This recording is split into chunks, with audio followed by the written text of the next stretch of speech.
Ladies and gentlemen, good afternoon and welcome to Owen Fulton Field here at Averett University's North Campus in Danville, Virginia.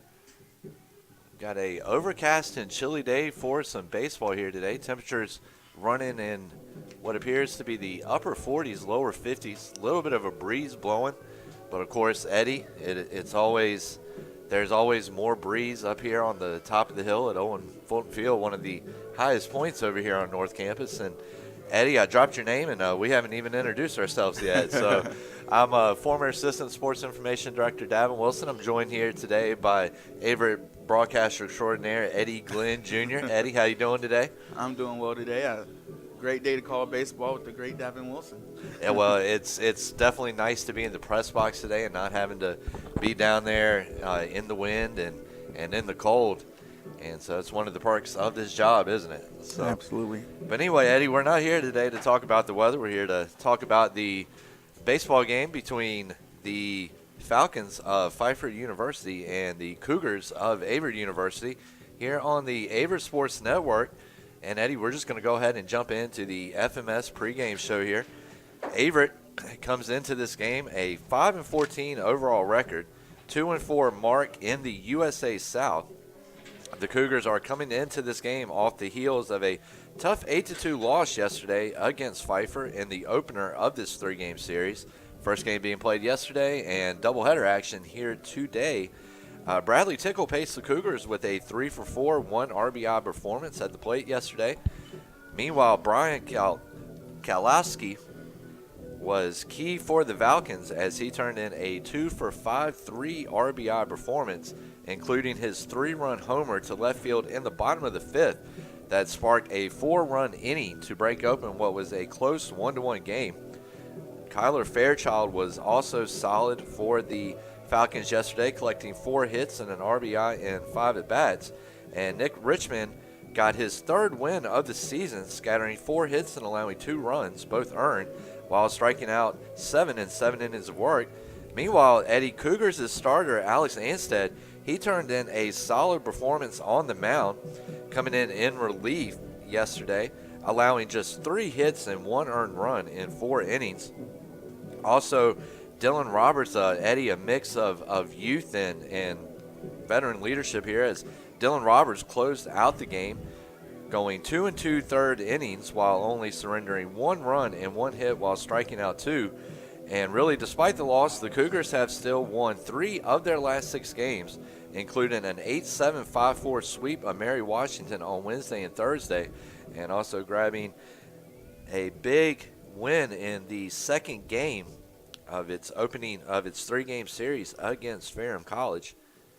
And Eddie, as we mentioned earlier, Averett coming into the game 5-14, 2-4 in the USAC. They have one of their youngest teams in recent memory with 24 freshmen. And Eddie, really 3 to 5 of them started in any given game for the Cougars. So head coach Drew Bailey also in his first year dealing with an abundance of youth. And so far, heading down here in the middle of the season, the record is definitely not where Bailey wants it to be, but he's got to be seeing a lot of pluses. And Eddie, you've seen a little bit more Averett baseball than I have this year. Why don't you talk about what you've seen so far? And well, in talking to Coach Bailey, he's really high on his pitchers that can go, that are two-way players really that can get off the mound and go and run a base for him, which really helps him out, gives him some versatility. And along with the youth, he does have some great veterans and guys like Vidano and Smithers and Tickle and Tuggle who can lead these freshmen on. Not too bad of guys to be behind if you're a freshman, especially 24 of them.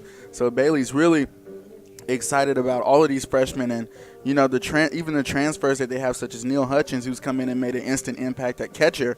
Bailey's really loving what he sees from this team. And he is, and you were talking about Smithers just a second ago. Smithers had a tough season last year on the Hill, posting a 0-9 record and 8.60 ERA, but he has really bounced back this season, and this campaign has been a lot kinder to Smithers, as his 2.66 ERA is second best on the team, and he is also second on the team in strikeouts with 17.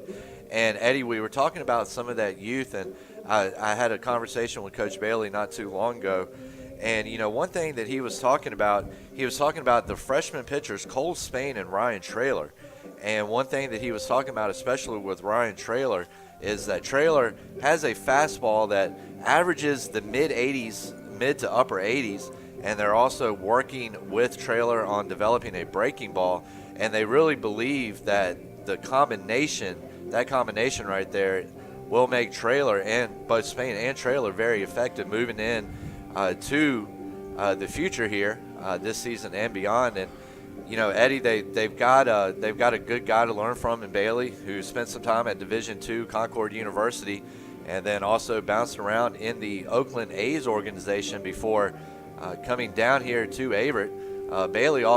Bailey actually a Christiansburg native, about 2.5 hours from here, so he does have a good understanding of baseball in the area and where to look and what to look for. So, and you were also talking about Vedano, and Vedano is posting a .347 batting average right now with 1 home run, 7 RBIs, and you're also talking about Tickle 316 right now. And then junior Matt Tuggle has also provided the Cougars with a shot to the arm, hitting .385 on the season while driving in 7 RBIs, which ties him for second on the team with Vedano and Tickle. So, Eddie, I think we pretty much have covered the youth or the mix of veteran leadership and youth here on this Averett team. So we're going to take a look at how each of these teams come into this game. We've already brought up Averett. Pfeiffer coming in at 11-4. They started off the season 0-3, really faced some tough competition there to open things off. Since then, they have won 11 of their last 12 games to move to 11-4 on the season. The Falcons have one of the most potent offenses Averett will face this season. They have a .423 on-base percentage and, Eddie, a .522 slugging percentage while hitting 20 home runs as a team. And you don't have to know much about baseball to hear those numbers and know that's effective. And they do stand out, and you were mentioning their offense, and, you briefly mentioned Spain and Traylor at the mound. Just want to mention Spain and Traylor combined through about 35 innings have somewhere around 29 strikeouts. And so for 2 freshmen, that's not too bad to come in and be able to do is a combined 29 strikeouts in 35 innings. So that's not bad at all between those two. And then, like you said, Pfeiffer, anytime you can go 11 for 12 through a 12-game span, you're riding a big wave of momentum. You are, and really coming in here right now, I mean, they're hitting 20 home runs as a team through their first 15 games. Not the most overwhelming number in the world, but still coming in at a home run a game. Kirby Lambert leads the Falcons at the plate so far this season. And, Eddie, he is hitting .500 on the year. Now, it's easy to kind of look at those numbers early in the season and say, okay, that's an anomaly. He hasn't had enough bats yet, but I believe that Lambert, yes, he is 26 of 52 at the plate. So any kind of lucky streak or, kind of hot streak, any kind of fluke is not going to last 15 games into the season and through 52 at-bats. But he also leads the team in batting average with 500, RBIs 27, and home runs with 6. And Jordan Eckert is going to be another problem child for Averett's pitching staff, and primarily pitcher Matt Tuggle, who will get the start in today's game. He's currently batting .385 while driving in 14 RBIs, which ties him for third on the team. And he also has 5 home runs, which is second on the team. And Brian Kalowski, he has posted a .345, .314 line so far on this season. So, so really some solid numbers there, moving forward for the Falcons. And we'll see how Matt Tuggle can match up to that today. And you were talking about Tuggle just a second ago, Eddie, coming in at a 4.5 ERA, 1-3 record. He has made 4 appearances. All 4 have been starts. He has thrown 1 complete game, has thrown an even 20 innings, given up 19 hits, 10 earned runs, and also has struck out 19. So, with numbers like that, he'll be able to try and at least contain Eckert and Lambert. Lambert, like you said, with the 6 home runs, and Eckert not doing bad himself, but when you have batters batting .500 in that area, you're going to have an issue. But I believe that's why Bailey put Tuggle on the mound for this game.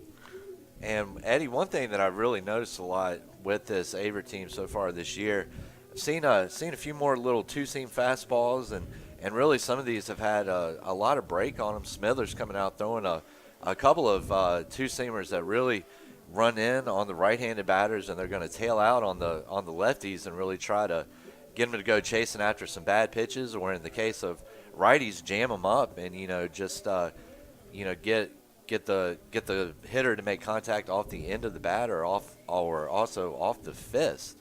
And so we'll see if that continues today, or if Averett will rely a little bit more on its off-speed and traditional breaking pitches, to try to stymie this Pfeiffer offense. Good morning. And one thing that I was talking about, bumped into Bailey not too long ago over at Chipotle. I believe it was after the Eastern Mennonite game, where Eastern Mennonite really, where Averett was really able to string together a nice rally. It was a little bit too late as the Cougars ended up falling, but we were talking about how sometimes it just takes one or two big wins to get guys to learn how to win, to get guys to learn how to, to do those things those big difference makers that decide a game. And so that that might have started here with Mary Washington, and of course they came out. Cougars put together two rallies there. I believe both of them coming in the later innings, and so Averett is not struggling hitting the ball. They're just kind of struggling getting clutch hits. They're struggling getting timely hits, and I think once they're able to really start throwing some of that stuff together, I think things will work out. Well, Eddie, that's going to do it for us here on the FMS pregame show, but we're going to go ahead and play the national anthem real quick and then go over starting lineups here on the Averett Sports Network.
Back up.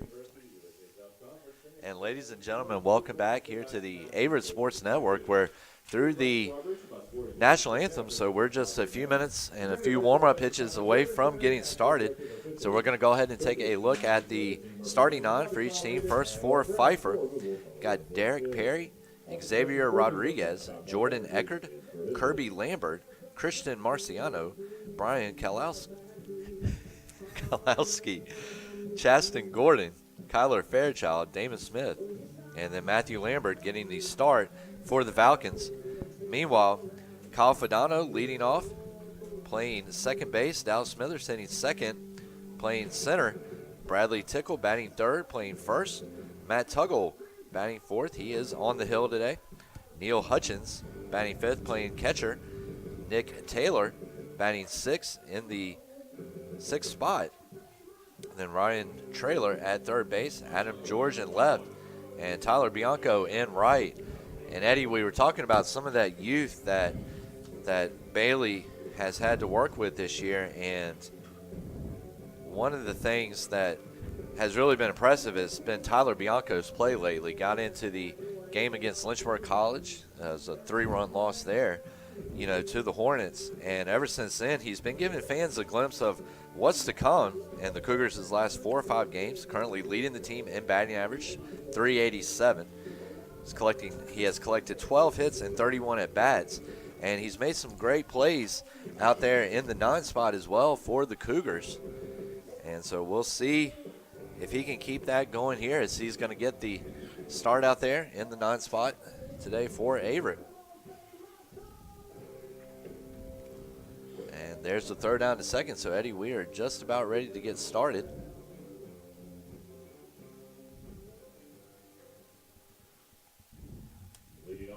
And so starting us off for Pfeiffer will be second baseman number 8, Derek Perry, up to the plate.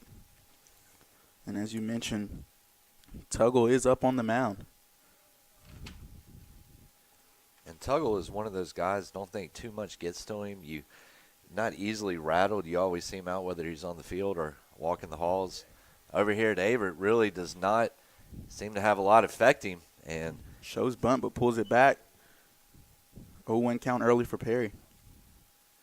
And you kind of have to wonder if maybe Perry is just playing some mind games right now, trying to draw in Averett's infield. Second pitch comes in high for ball 1. Not a bad fastball, just a little bit above the belt. Was on target, though, for Tuggle.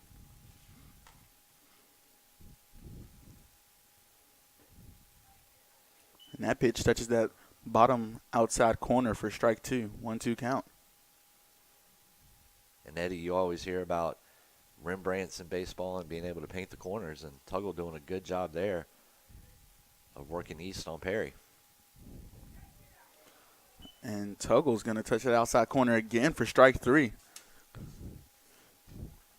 So first strikeout of the game comes at the hands of Derek Perry, but up to bat now, center fielder Xavier Rodriguez for Pfeiffer. Strikeout came on 4 pitches, Eddie. Impressive start for Tuggle.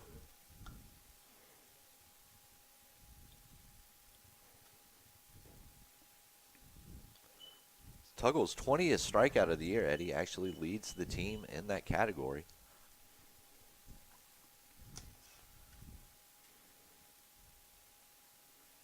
And Tuggle is a presence out there on the mound, coming in at 6'2". And showing bunt was Rodriguez, but pulled it back, didn't like what he saw. 2-0 count.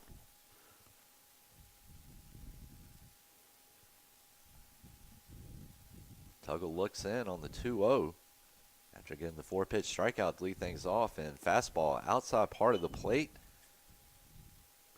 I think Tuggle had a GPS system located on that pitch, Eddie.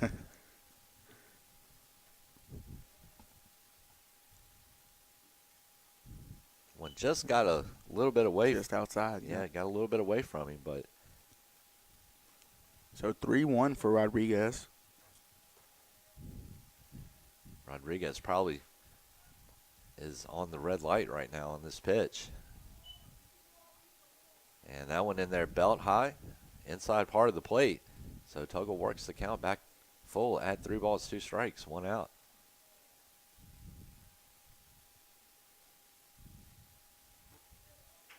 And Tuggle's going to get another strikeout. And I don't think Rodriguez was too happy about that. But Tuggle doing a great job of running in. And Eddie, when we were talking about in the pregame show earlier about trying to jam hitters up, Tuggle all the way got into Rodriguez's kitchen. First pitch over for a called strike 1.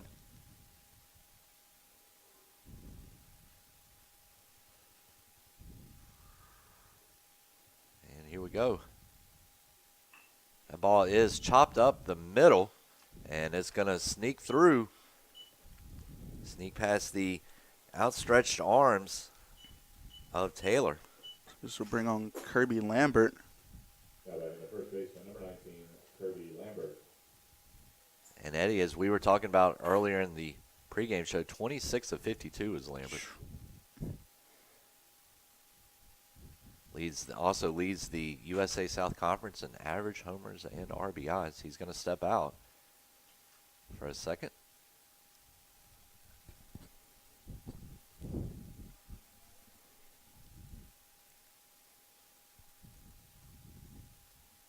First pitch.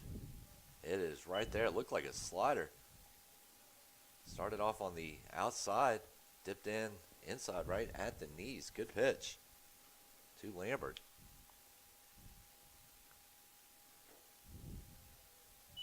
And that one just outside him. Tried to nibble the plate.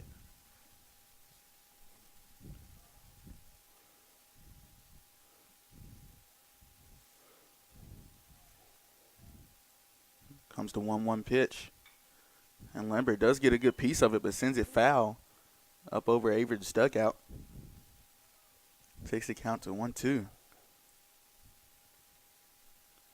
Eddie, really needless to say, when you're facing a guy like Lambert, you got to keep that ball down and keep it out of the wheelhouse.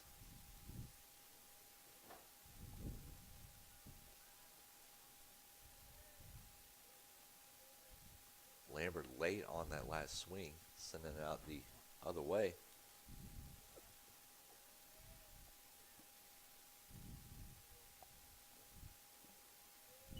Pitch just low for ball 2.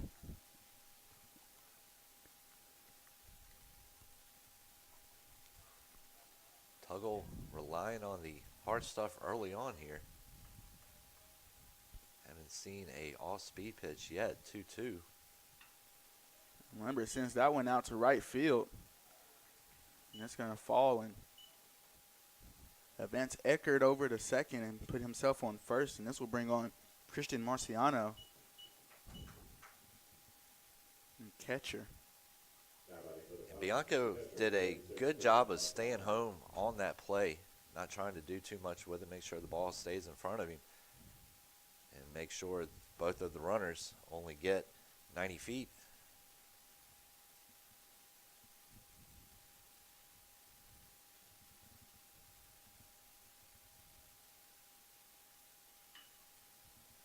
And Marciano chops it over to second, and Averett will get the easy third out. So Averett not letting anything go but 2 hits this inning.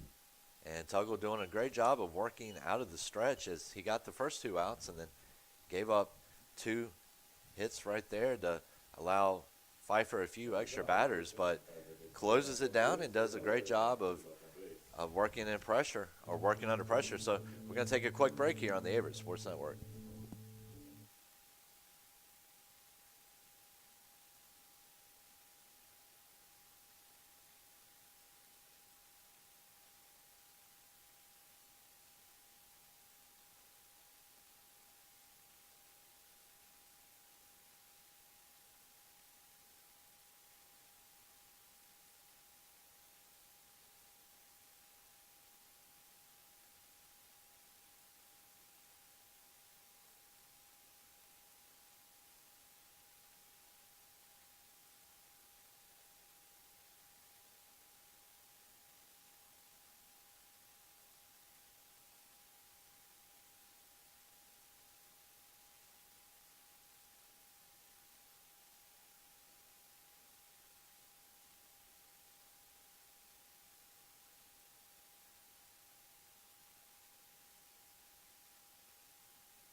Ladies and gentlemen, welcome back here to Owen Fulton Field as Everett will get its first chance on the afternoon, facing Lambert on the mound for Pfeiffer.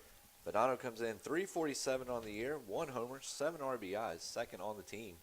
Also first on the team in stolen bases. Eddie 12 of 14 in that category, and he will take a look at a first pitch ball. Count will go to 1-0.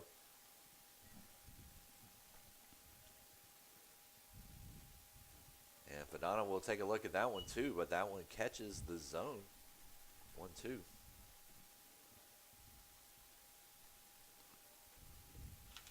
And Fadano has to duck out of the way. Don't like to see pitches come in that high, obviously, especially come in around eye level.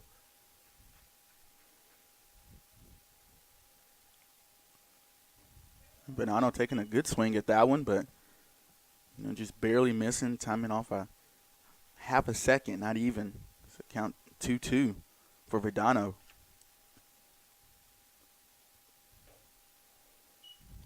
Verdano, a good eye right there. Lambert tried to get him to go chasing and try to jam him upstairs, but Verdano lays off. And unable to lay off that one, though, as Lambert will start the game the same way Tuggle did with a strikeout. So that's going to bring up Dallas Smithers. Smithers coming in just a touch shy of 300 for the year. Does lead the team in 9 RBIs, with 9 RBIs, though. And Smithers also 8 for 8 on stolen base attempts.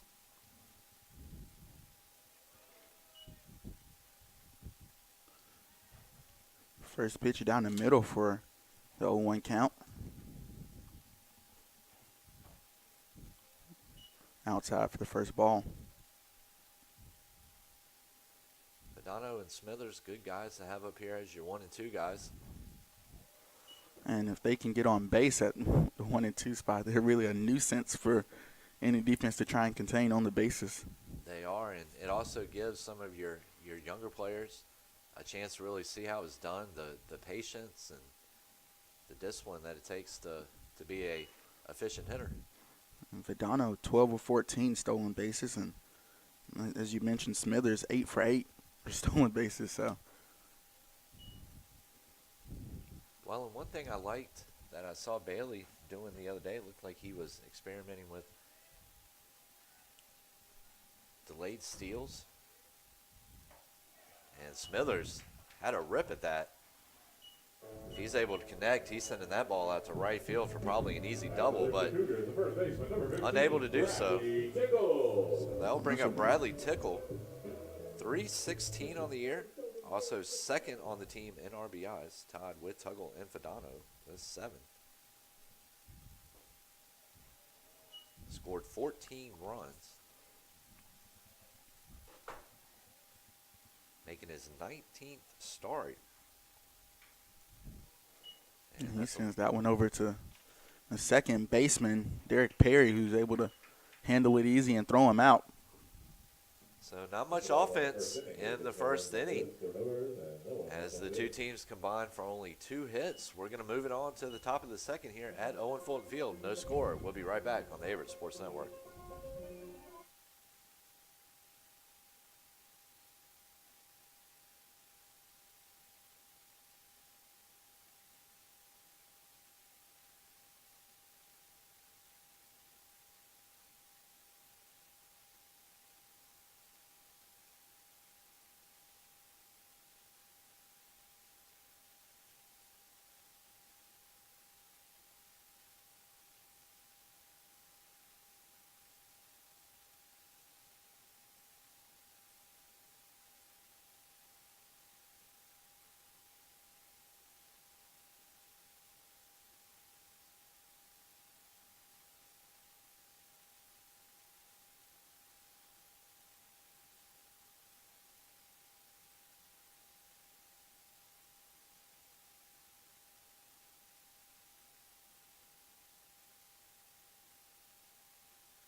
Kowalski.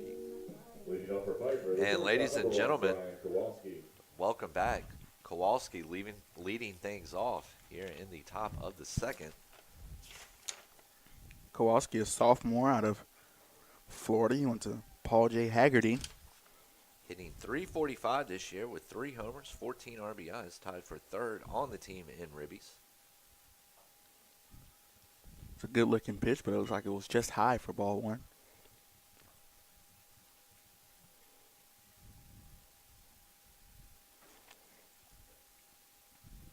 Pitch coming way inside.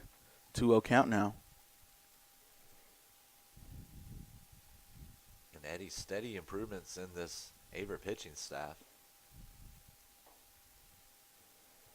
As Tuggle falls behind 3-0, not getting a whole lot to work with there, as that pitch was a little high.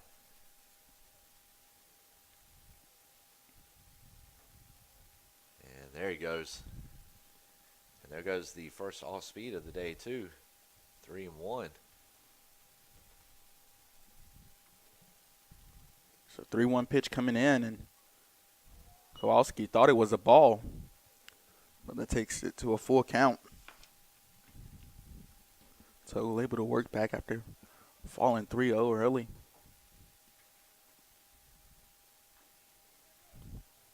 And Kowalski will chop that one foul back behind him.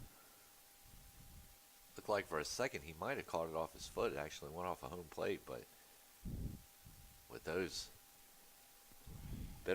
not bitter temperatures, but chilly temperatures out there, probably a better word, hurt a little less. And Tuggle will catch Kowalski swinging for strike number 3. And that's that veteran leadership right there, Eddie. You start off 3-0, you pick your head up, and you keep it up there, and you just keep trying to find the plate. So now batting number 77, designated hitter, Chasten Gordon. Number 77, Eddie. I don't know if I've ever seen a number go that high in baseball.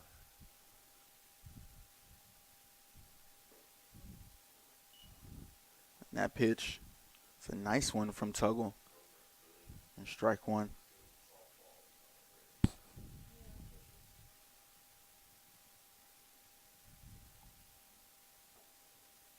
Pitch high and outside for ball 1. Looks like Tuggle maybe momentarily lost his balance coming through his windup there.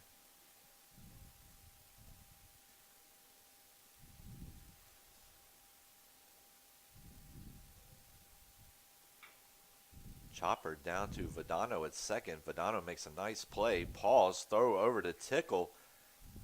Is off. And that will go down as an error on Vadano. Vadano did a nice job, though. Had to range over to his right to make that play, moving away from first base. Snagged it, made sure he had control of it in his glove before firing out. And third baseman, number 12, Kyler Fairchild. And we'll bring on Kyler Fairchild for the Eagles. Fairchild coming in 500 on the year, but he's one of those anomalies we were talking about, Eddie. 4 for 8 on the year. Has 1 RBI. And he's going to smack that one out to right field. And that's hauled in pretty easily by Bianco. Bianco moving smoothly to his right to make the play. And so now up to bat will be Damon Smith for Pfeiffer.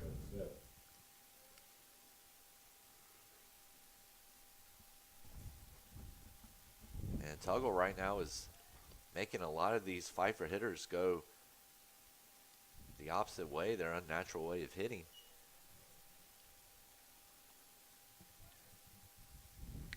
As we have seen 2 right-handed batters sending the ball down on the right side. Generally a sign that hitters are a little late on their swing. And there's Smith knocking one backwards. 0-2 count with 2 outs on the board.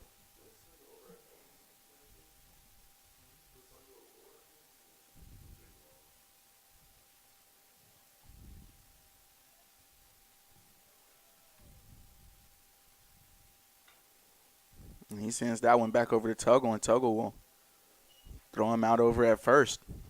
So for the second inning in a row, Tuggle will get the Falcons to strand at least 1.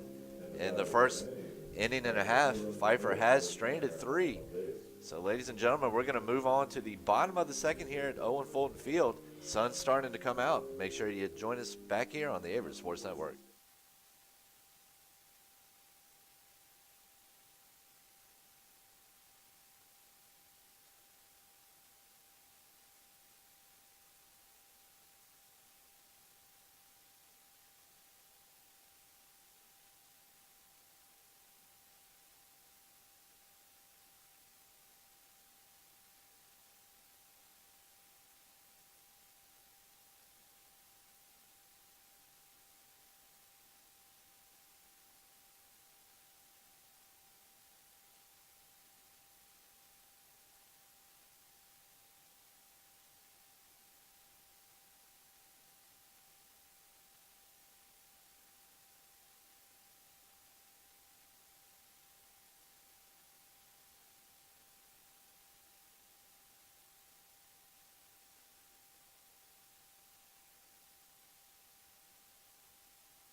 Ladies and gentlemen, welcome back to Owen Fulton Field.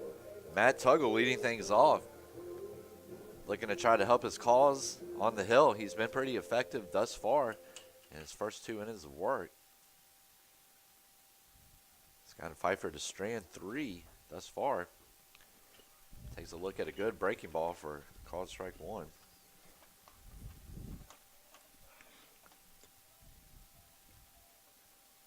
Tuggle hitting .385 on the season as he will take a look at strike 2. It's 20 hits, 7 RBIs.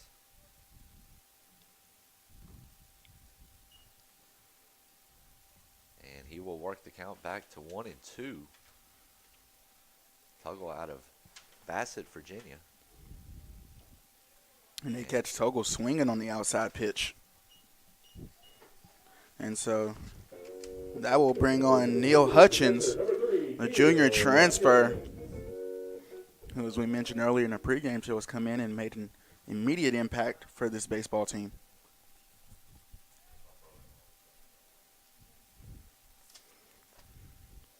Hutchins batting .230 on the year with 14 hits. He's got 6 RBIs. And he sends that one out to right field, and it does drop, so he's going to get on base for Averett's first hit of the game. It's good hitting right there as he was able to send that one out the other way. Hutchins actually, his single to right field in the bottom of the 8th provided the tying run for the Cougars in their first matchup against Mary Washington. I believe it was Wednesday. And so that will bring on Nick Taylor, batting .289 on the year. Takes a good swing at the first pitch, but misses. 11 hits on the year, 2 RBIs. And the Cougars aren't having a ton of trouble with their offense, just trying to get those timely hits. That's a big off-speed pitch that got away from Lambert. Lambert looking for his second win of the year. Tuggle also looking for his second win of the season. So one's all across the board. 1 ball, 1 strike, 1 out, 1 on. There's a ground ball sent out to second base. Perry makes the play. The throw over is not in time. So Taylor will stay over on first, and I believe this will be Ryan Traylor coming on out of third baseman for the Cougars. The third baseman, number 5, Ryan. Traylor batting just a tad over 300, 303. With 10 hits on the year and an RBI to add on to it. And Eddie, the Cougars have 5 hitters right now that get solid playing time that are batting over 300. So as we were talking about earlier, the offense is there. Just getting the hits when the Cougars really need them.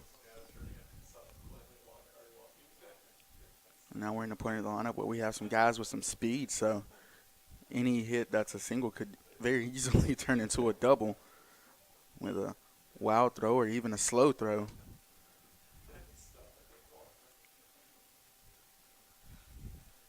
Trailer 1 for 2 on stolen base attempts this year. Hutchins 3 of 4. 1-1 count.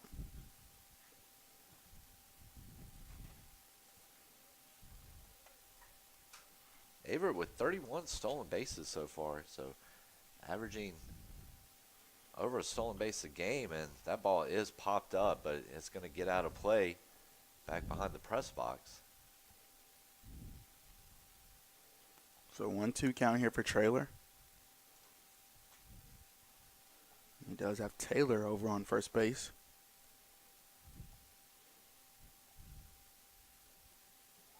That one hit the dirt, and Taylor's running. And he's safe.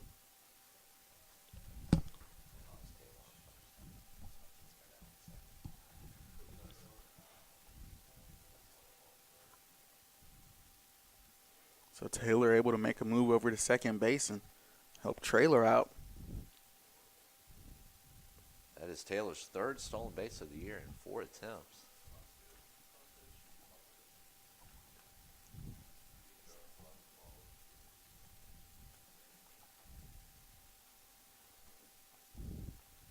Take that back. The official stat was a wild pitch that moved Taylor up to second. 2 balls, 2 strikes, 2 outs. And Traylor will send this one up over towards first base and hauled in pretty easily by Kirby Lambert. So the Cougars not able to make anything happen off of their their 2 hits, excuse me. So we're going to head to the top of the 3rd inning, still knotted up at 0 apiece.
Leading off the top of the 3rd inning for Pfeiffer. So is Perry, baseman Derek Perry. Derek Perry leading things off here in the top of the 3rd. No score. Pfeiffer, no runs, 2 hits, no errors. Everett, no runs, 1 hit, 1 error. Tuggle's first offering. And that ball is hit well, splitting the 3rd baseman and the shortstop. Over on the left side, splitting Traylor and Taylor. So Perry wasting no time to get on base, and this will bring up Xavier Rodriguez. Number 29, Xavier Rodriguez. So Rodriguez, his first time up, 0 for 1, struck out, went down looking.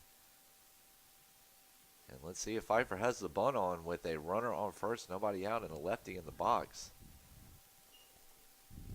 Fastball in the dirt. Rodriguez pulling back there.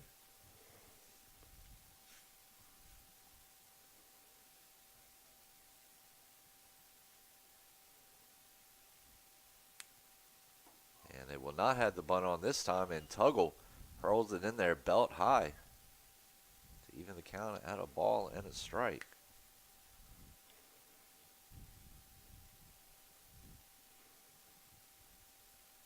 Tuggle struck out 2 of the 3 that he faced in the first. 2 of the 4, actually.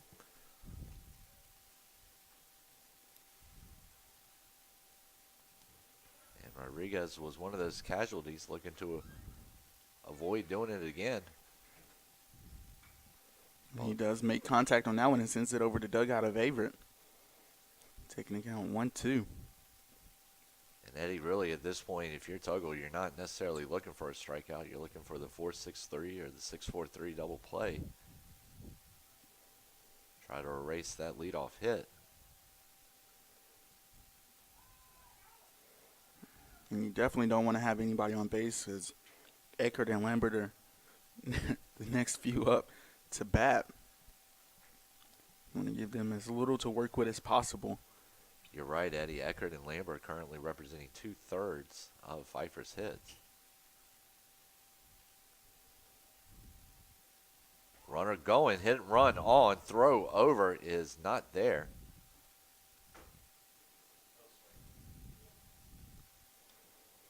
Hutchins with the right idea to get up and launch it, just no one there to catch and get Perry out. So this brings on Eckert with a runner in scoring position and 1 out on the board. Now Perry really did take off there. Trying to stay out of that double play and also trying to get around, use his speed to get around if Rodriguez was able to come through with a base hit. Try to break the seal here at Owen Fulton Field.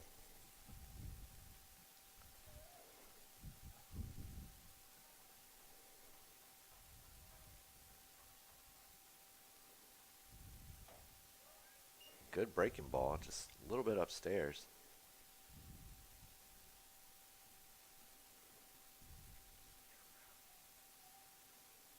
Tuggle was able to get down over that one, Eddie. That is going to be a dangerous pitch.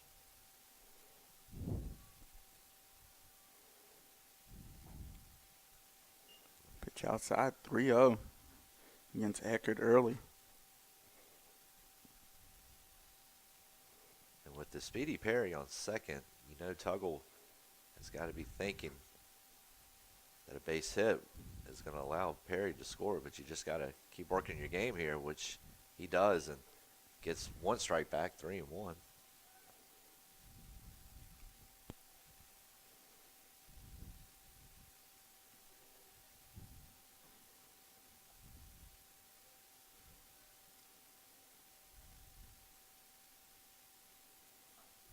And another good-looking breaking ball, but Tuggle once again unable to get down over it, and he will walk Eckert. And that's going to bring up Lambert, who Lambert is 1 for 1. So 1 out on the board, and as you mentioned, Lambert being 1 for 1 in the game. He's got a runner on second and first. And Lambert had a 2-out single his first time up in the first.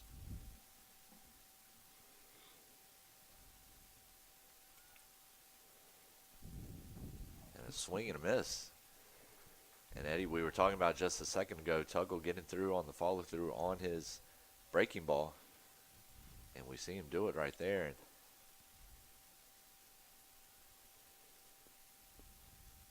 that one danced like Fred Astaire. And Lambert gets a hold of that one and sends it out towards right field. And up and over the gate.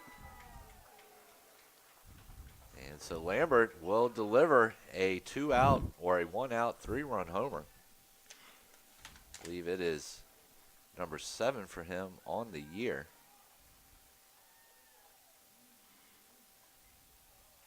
It is. It will give him home run number 7, RBIs 28, 29, and 30.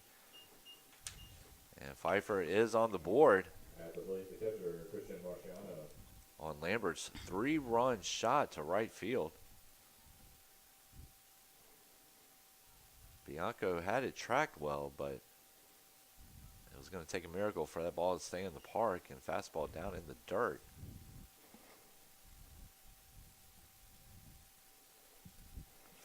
So at the plate now is Christian Marciano. That pitch down the middle for strike 1.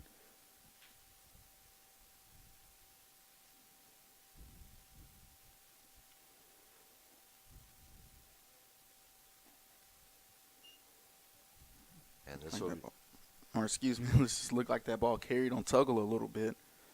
Got out way outside of him.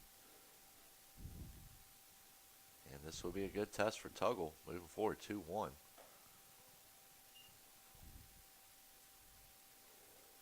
You can call it chest high for ball 3.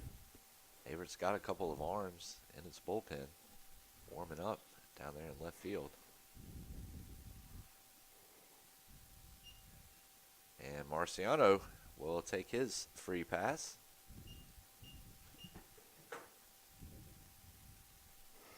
And that will bring up Kowalski. Kowalski 0 for 1, struck out swinging his last time up.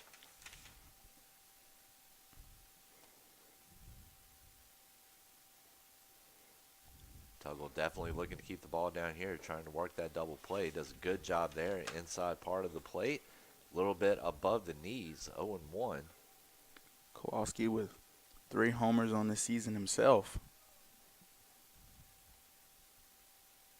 Pfeiffer team tough offensively. Another fastball in the dirt. Pfeiffer coming down from D2 this year. This will not count as a official USA South Conference match because the Falcons do still have some scholarship players on the team. Foul ball against the Cougars' dugout.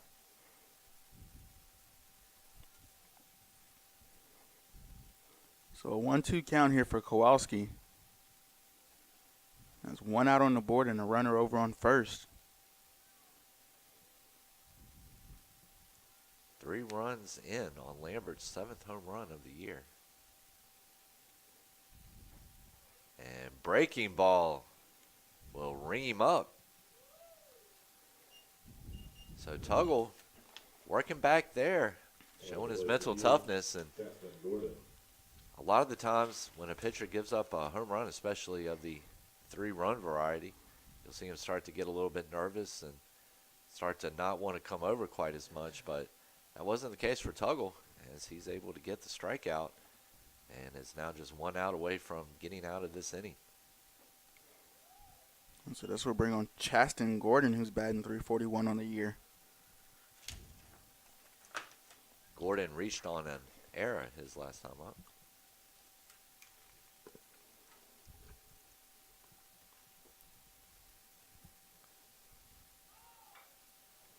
He sends this one out towards center field.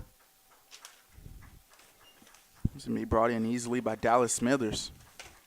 And Smithers a solid force out there in the outfield. We've seen him make some pretty nice plays. The Division II transfer coming out of UVA Wise, also a Dan River High School product, played under Samuel McCormick there for a couple of years. So we're going to go ahead and take a quick break here on the Averett Sports Network, but Pfeiffer picking up 3 runs on 1 hit.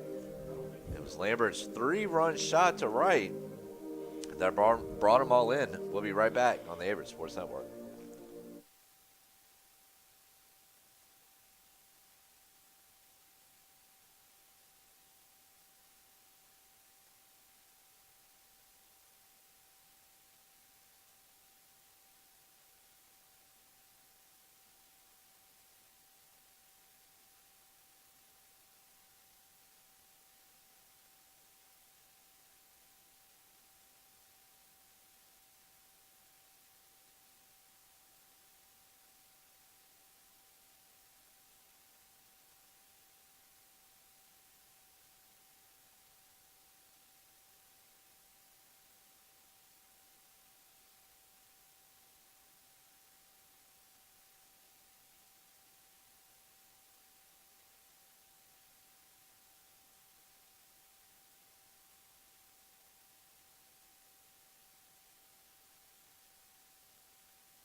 So Adam George up to bat first for the Cougars here in the bottom of the 3rd inning after the Cougars gave up 3 runs off of a 3-run home run from Kirby Lambert.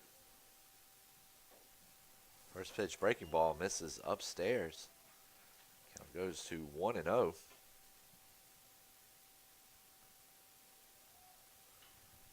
that ball is popped up on the lip of the outfield over there at short.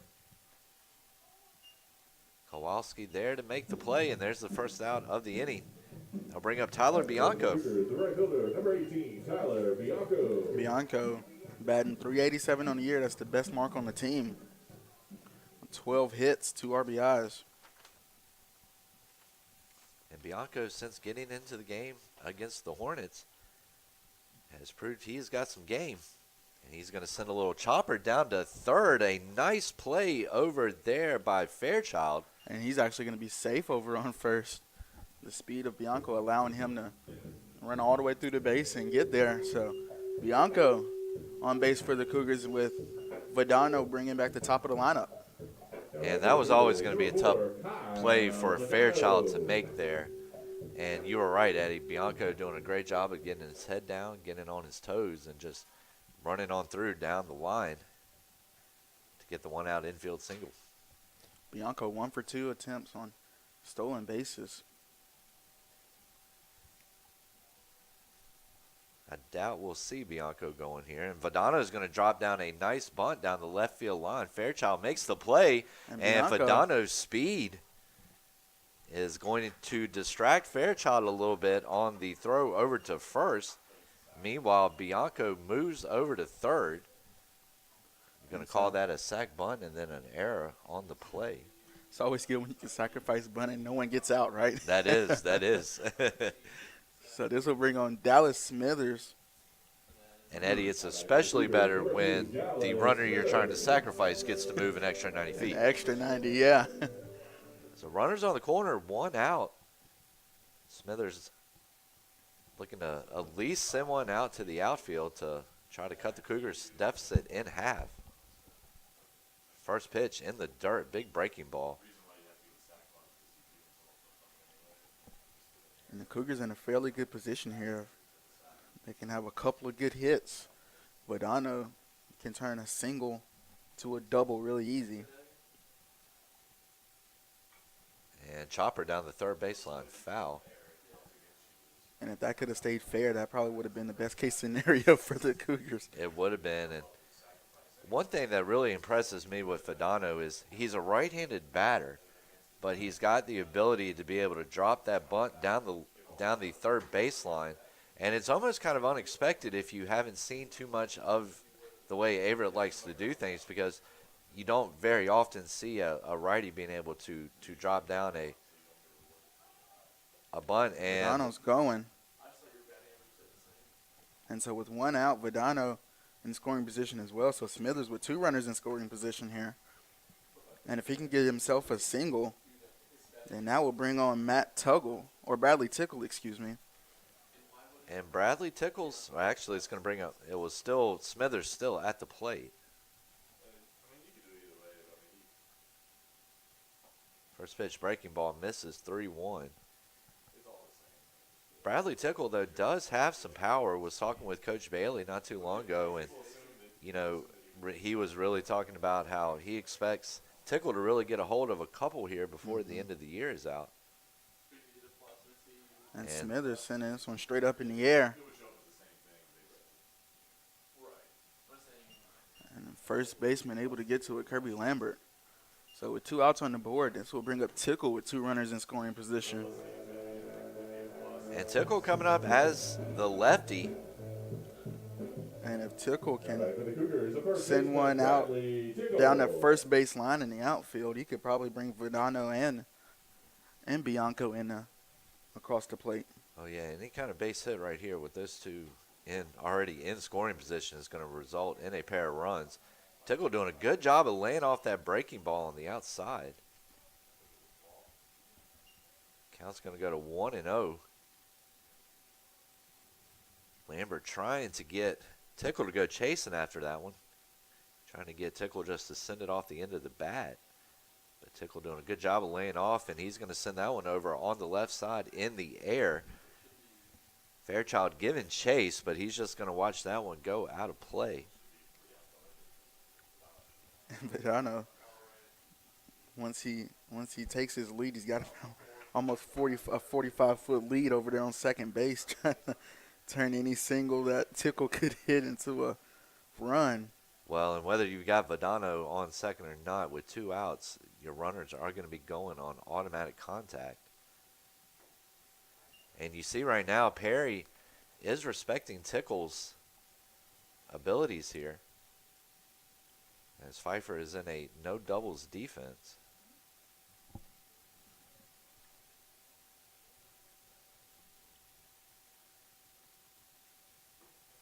And Tickle will reach out and miss. So Averett had a golden opportunity to get on the board, unable to do so. We're through 3 innings here at Owen Fulton Field. We'll be right back on the Averett Sports Network.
And so we're back here on the Averett Sports Network where the Cougars do trail 3-0. We do have a new pitcher on the mound in Cal Lementia, a 1.23 ERA. He's got 4 appearances and 5 strikeouts on the year and 7 innings played. And he's going to face Fairchild, the third baseman for the Falcons. Fairchild 0 for 1 with a flyout.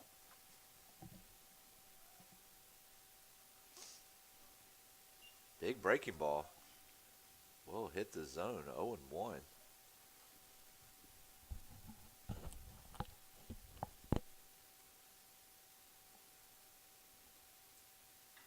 And that one is sent up in the air out to shallow right center. I think it was Smithers coming on. Did he hold on to it? And He did. It's a great job by Smithers to get over and get under that ball. And really great job of communication there between Fadano, Smithers, and Bianco out in right field.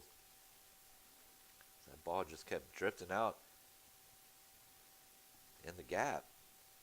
So this will bring on left fielder Damon Smith. Smith 0 for 1 with the ground out.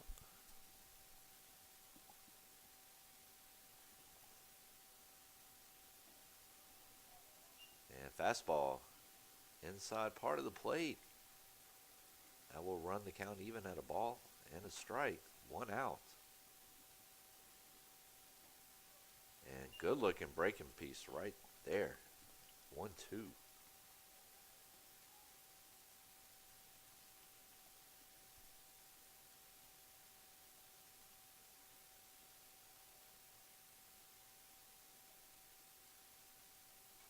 And that ball is hit off the fist, sent over on the right side over Pfeiffer's dugout.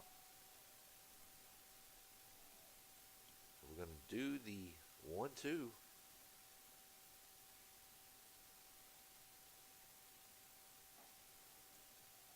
Pitch high for ball number 2. Steady dose of breaking balls and off-speed pieces so far in this at-bat to Smith.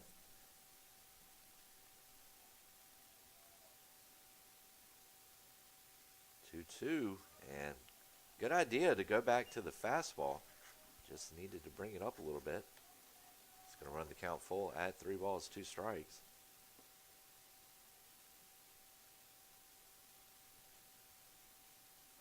And they catch Smith swinging for the 3rd strike and 2nd out, and this will bring on Derek Perry. Coming to the plate, number 8, Derek Perry.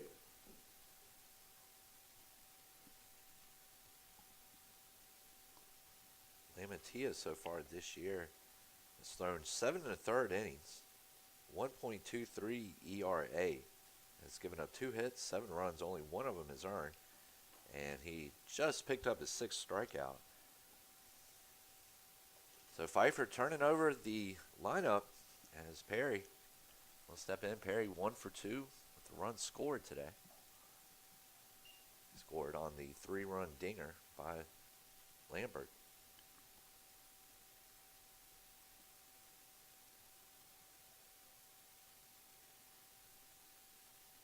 2-0 pitch. Comes in low for ball 3.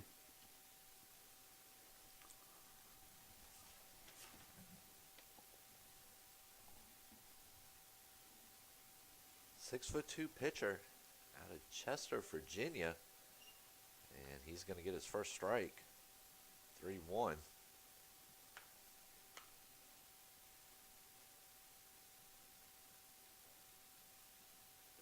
Showing bunt. And that pitch will miss, so Perry is going to take a free pass. And Eddie, looking here, both of these coaches, head coaches in their first seasons at their respective universities. Bailey in his first season in Danville, and Jordan Stampler in his first season at Pfeiffer.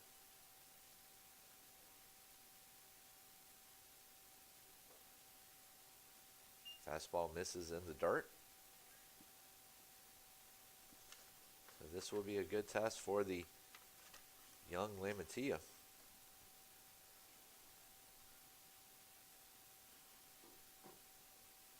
Fastball will catch the zone in at the knees to Rodriguez. It's 0 for 2 on the afternoon. Struck out looking and struck out swinging. Pickoff move back to first. Perry back in time.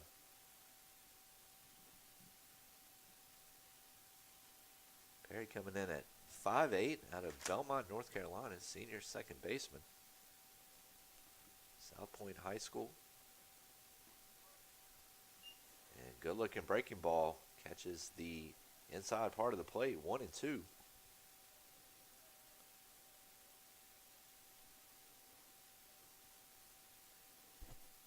Eddie, not the easiest thing to run in those breaking balls when you're facing a opposite-handed hitter, as Lamantia is, and he's going to go back to check on Perry at first.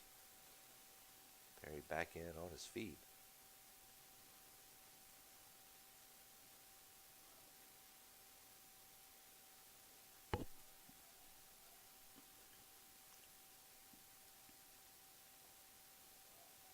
And Perry is going to move up to second.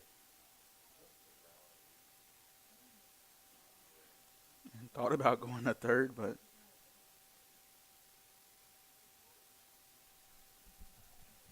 And they're actually going to call it a drop third strike.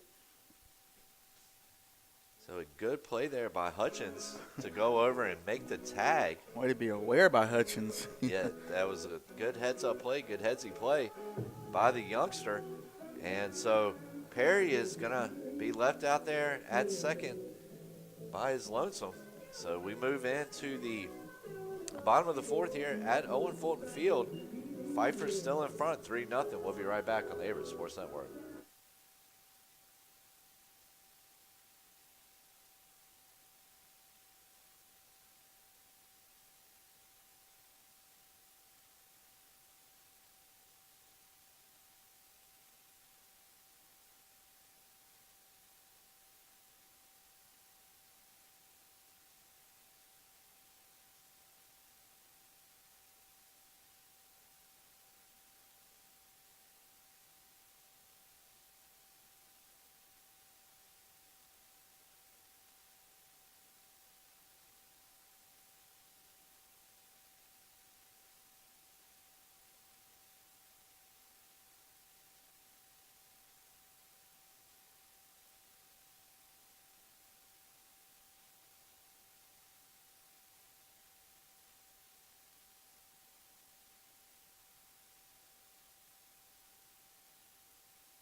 And ladies and gentlemen, welcome back to Owen Fulton Field. Matt Tuggle leading things off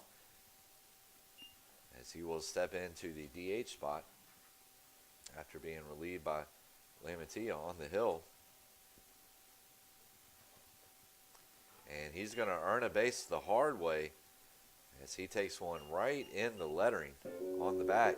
Like you said, not the fun way to get on base, No. but it gets you on base. It gets you on base, and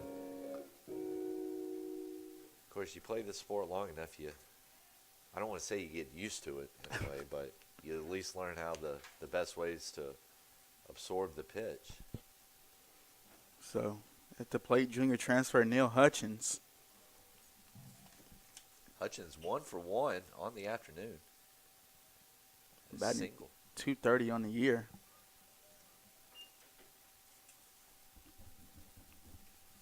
It'd be nice if we can get another single here for the Cougars.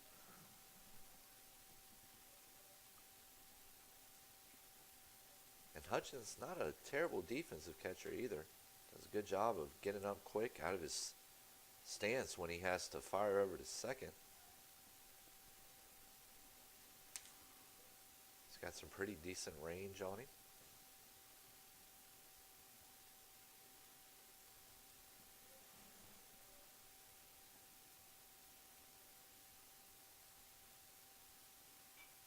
Hutchins will send that one foul on the right side. So we know the Cougars had the ability to string together some hits and get some offense going, as they have 5 everyday guys right now that are hitting over the 300 mark. And we'll see if Everett can start collecting some of those timely hits that Bailey has been talking about thus far this season.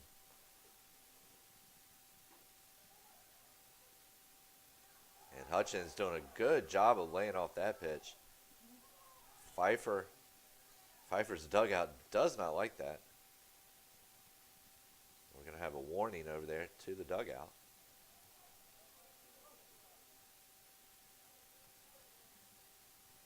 And Stampler's going to come out and have a talk.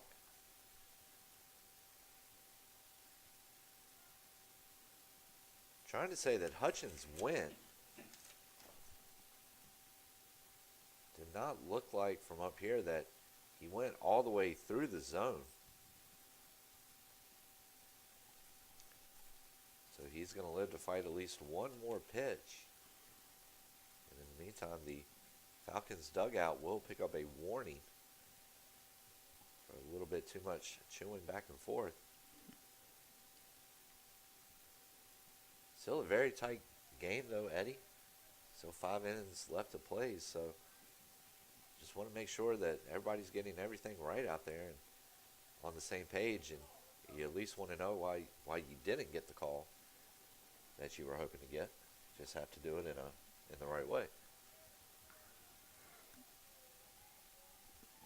2-2 count here for Hutchins.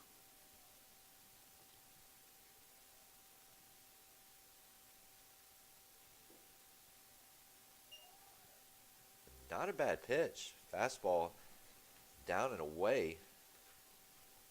Don't necessarily want to call it a waste pitch. He was trying to get, Lambert was trying to get Hutchins swinging there.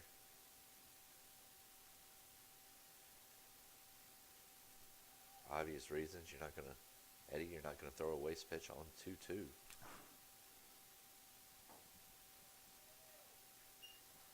And so Hutchins showing some patience and showing some awareness at the plate as he will work the full count walk. And now Stampler is going to go out and have a talk. So this will bring on Nick Taylor with 2 runners on base and no outs on the board.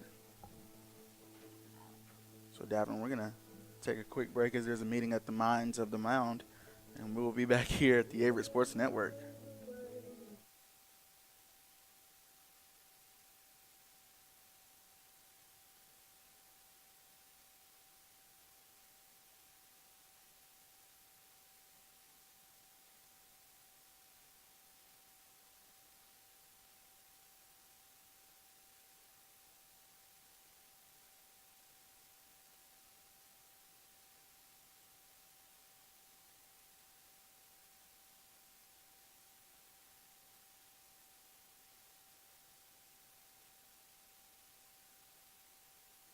Taylor.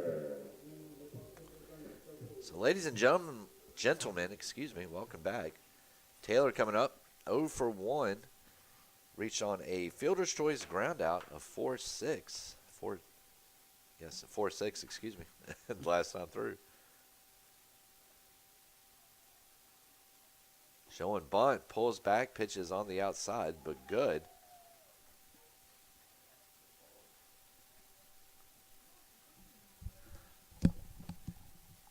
Looked like he had second.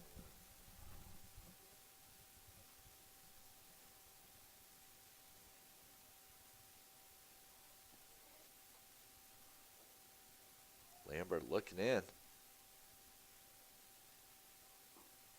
Showing bunt again. Delayed steal on, throw over. Back in time.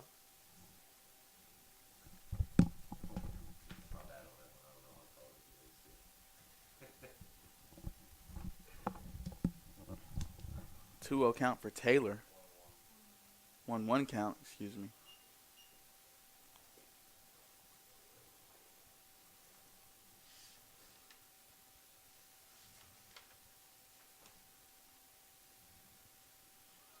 Taylor bounces that one off the plate.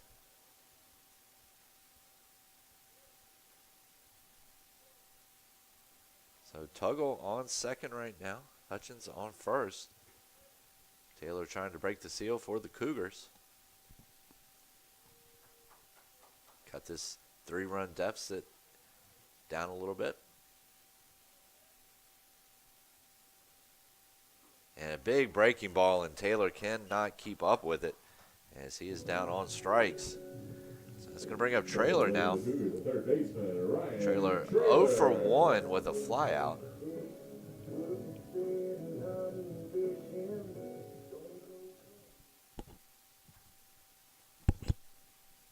So 1 out on the board, a runner on second and first for Traylor.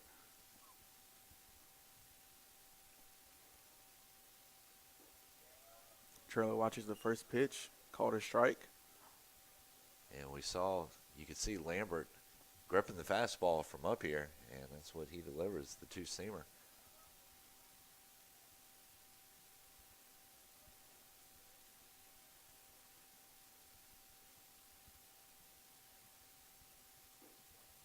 And another fastball, but that one is going to be low. Run the count even, 1-1. Averett runners on first and second, 1 down.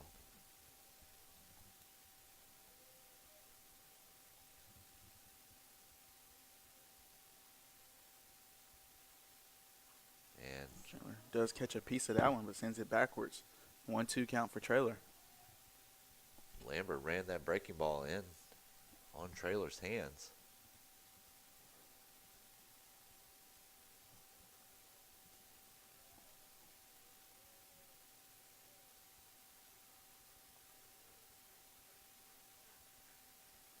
One-two pitch coming in, and Traylor's going to send that one out to right field for a would-be single. And they're going to hold Tuggle up at third. They're not going to hug him at third. They're going to hold him up. So bases loaded here for Adam George. 1 out on the board. So George coming up now, 0 for 1 with a flyout. Bianco on deck. So Everett has the bases juiced. 1 out.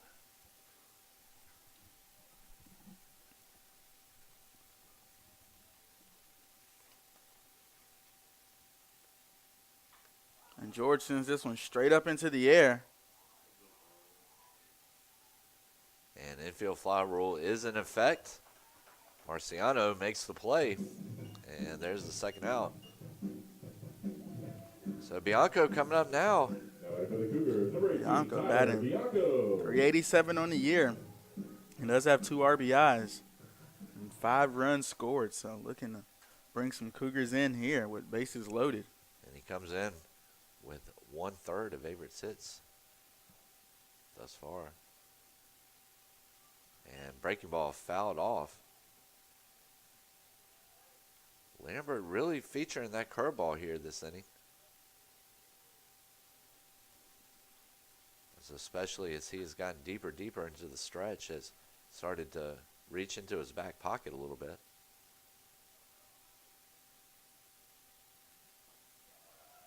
And there's another sweeping pitch, 0-2. Big moment right here for the Cougars. You at least want to try to get 1 out of this. Of course, pretty high likelihood of a single scoring 2 here. Pitch outside for the first ball.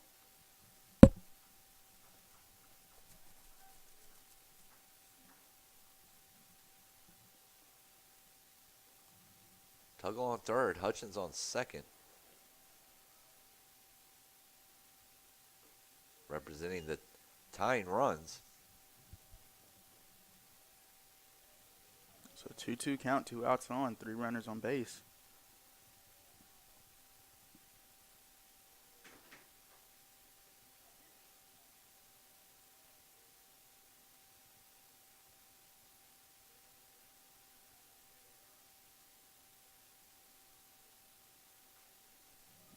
Bianco does catch a piece of it, but sends it backwards for a foul ball.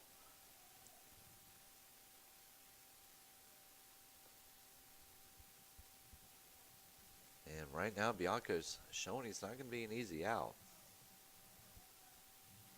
He's one pitch from working the maximum here.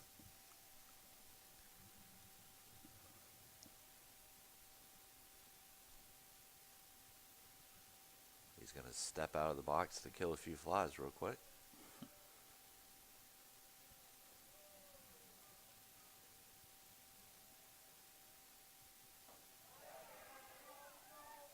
And he went around, so Lambert doing a great job of working out of what could have been a big inning for the Cougars.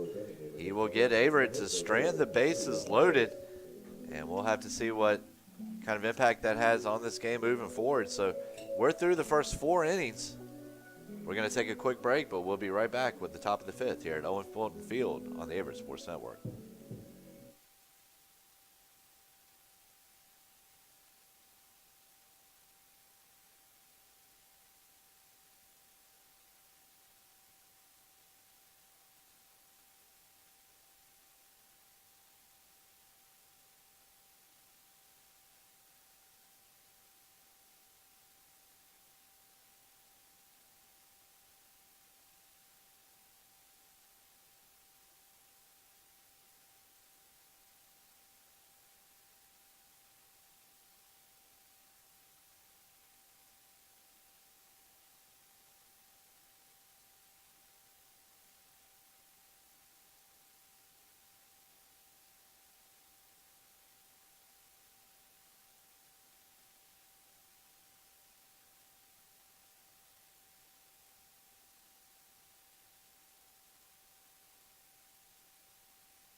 I'll let you lead it.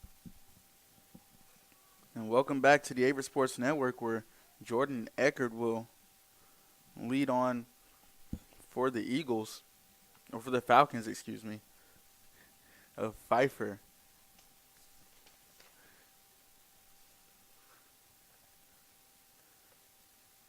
Lamantia is still on the mound for the Cougars, entering his second inning of work. First pitch in the top of the 5th, inside part of the plate for a called strike 1. Cougars couldn't necessarily make anything happen with the bases loaded last time at bat, but Lamantia catches Eckert swinging hard right there. And he had Eckert thinking off speed all the way with that pitch, as Eckert was about 2.5 miles out in front of that. Whoa, big breaking ball right there. And Eckert just kind of taking a duck at it. Eckert one for one with a single, a run scored, has walked.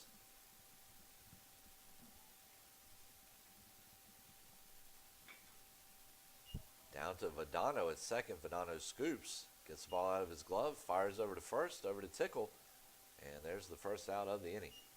And so this will bring on Kirby Lambert, who was the big home run hitter last time at bat, brought in 3 runs. So Lamantia definitely not wanting to give that up. Lambert wanting to definitely send another one over the gate.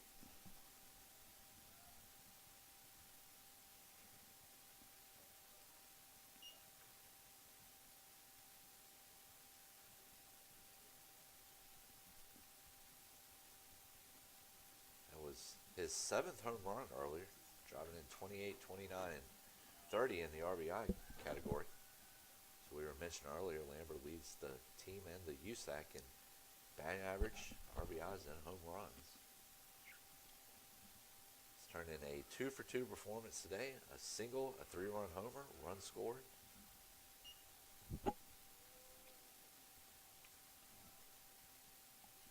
28 of 54 on the season. Now the pitch misses outside, 3-1 is now the count.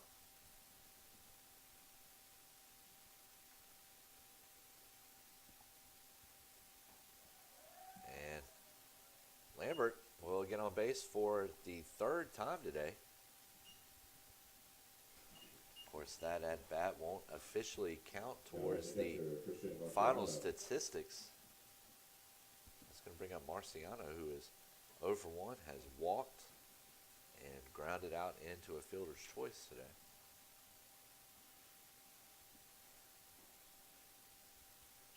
First pitch over. Late signal from the umpire, but it is a strike.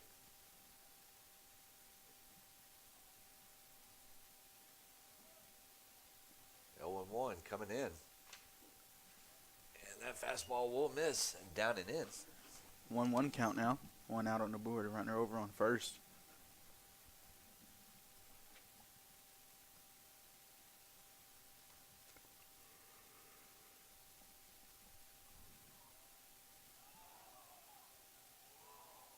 Lamantia will fire over as it was number 19 Lambert stealing. Don't think Lamantia quite realized the steal was on. Turned around and fired, but the rush throw was a little bit off the mark. Really in that situation anyway, Lambert, Eddie, he's probably in there. Even if the throw is on the money.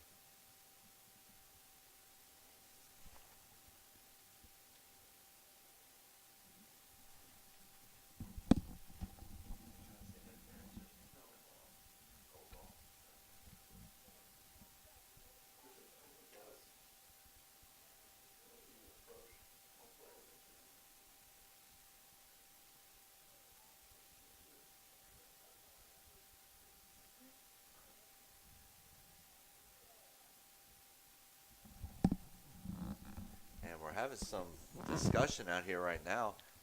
Pfeiffer wanting a balk on that stolen base attempt, or on that stolen base.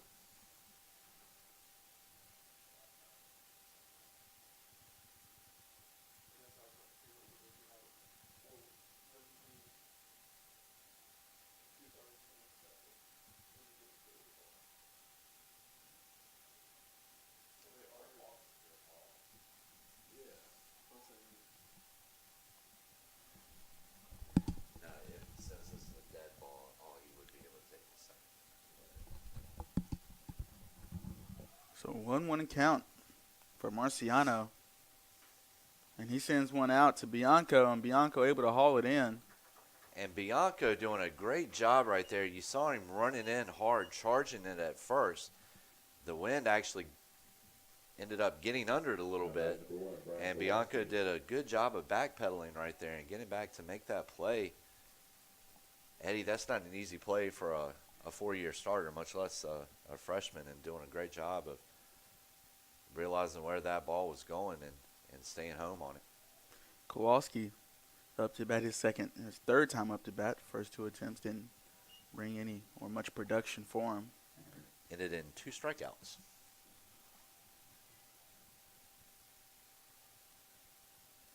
Kowalski still a dangerous hitter.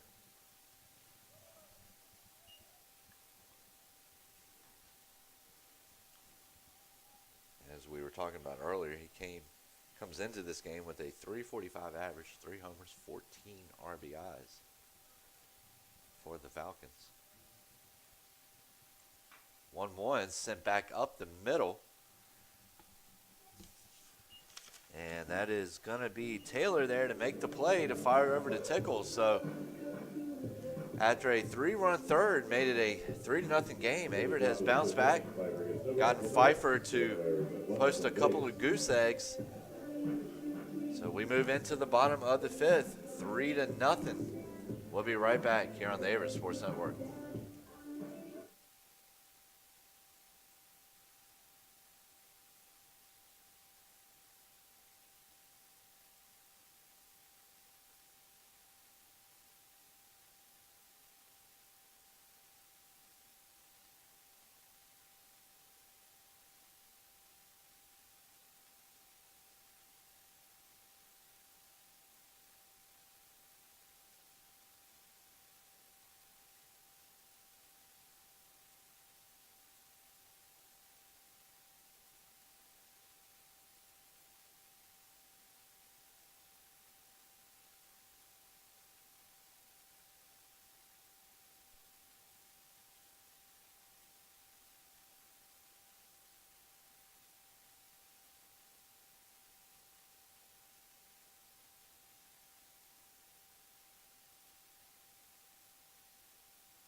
And so leading off for Averett would be Kyle Vadano up to bat after Cougars last time at bat. Were able to fill the bases, but not able to bring any in. So Cougars still trail 3 runs to none. And I would not be surprised to see Vadano bunting, and that's exactly what he does as he drops it down the first baseline this time around. Vadano actually reached on it was an error, but also sacrificed a runner over in the process in his last at bat. And what a breaking ball that was. Looked like a slider. Started off on the inside and then just took a trip as it got over the plate.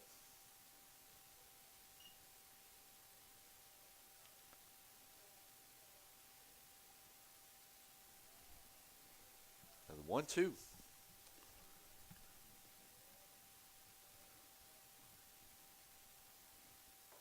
Vadano watching the pitch come in high and dabbing. It's almost masterful what pitchers can do with a baseball, kind of like how strikers in soccer can do with a soccer ball, really make it do what they want it to do, curve and bend and drive it straight in if they wanted to. And a little bit more taxing on the arm, of course, on the arm and the wrist to throw some of those pitches with the rotation you have to do and the snap to get that type of movement on those pitches. Not taking anything away from soccer players. I played soccer and baseball, but. And Vadano sends this one over to Kowalski, and Kowalski will take his time and send it to first for the first out in the bottom of the 5th inning. And this will bring on Dallas Smithers for the Cougars. Coming to the plate, number 2, Dallas Smithers. Smithers has struck out and flied out in his first 2 at-bats. Bradley Tickle on deck.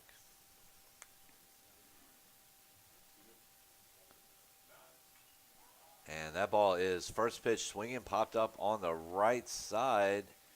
And it was the first baseman, Lambert, doing a nice job of hustling over, but that's going to cling off the roof of Pfeiffer's dugout for the first strike.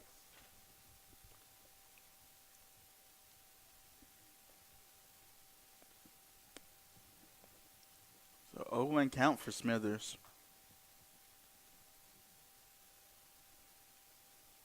And if he could just get on base with Tickle behind him, Tickle might be able to move him over a base or two. And fastball in the dirt, going to even things up at 1 apiece.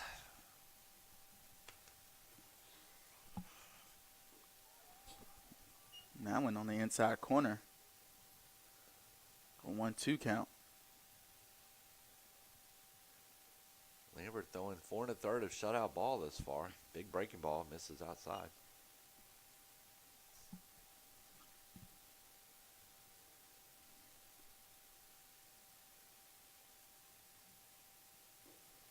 Pitch, same spot.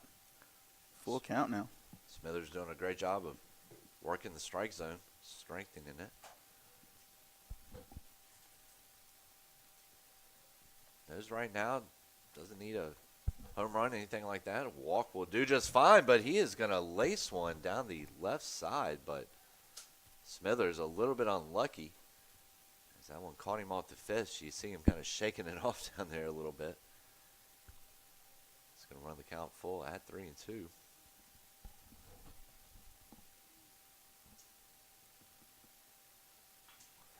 He sends that one in the same spot but keeps it fair. So Smithers is going to turn second. And he's going to be thrown out. And so Smithers tried to turn things on. Wasn't able to do so, but he will still get the single. And Smithers is someone who definitely has the speed to be able to do it. 15, Bradley Tickle. And so Bradley Tickle stepping in, the Cougars' only left-handed hitter.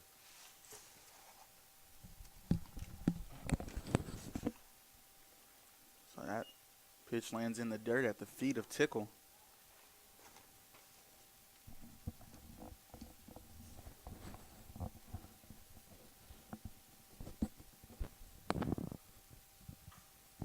Tickle will send this one out towards left field and get on base. Cougars making Damon Smith work over there in left field, making sure he's awake out there and don't want to fall asleep. And that is Tuggle's 4th hit in 8 at-bats so far in this series. After he had the Tickle put up the 3 for 4, 1 RBI performance, 1 for 3 on today, so he's actually 4 of 7. So not bad numbers for that young man. So Absolutely Tuggle. not. But Tuggle up to bat behind him. Tuggle has struck out and got beamed his last time through. And a good hard swing at that one. Just off, so 1-1 count.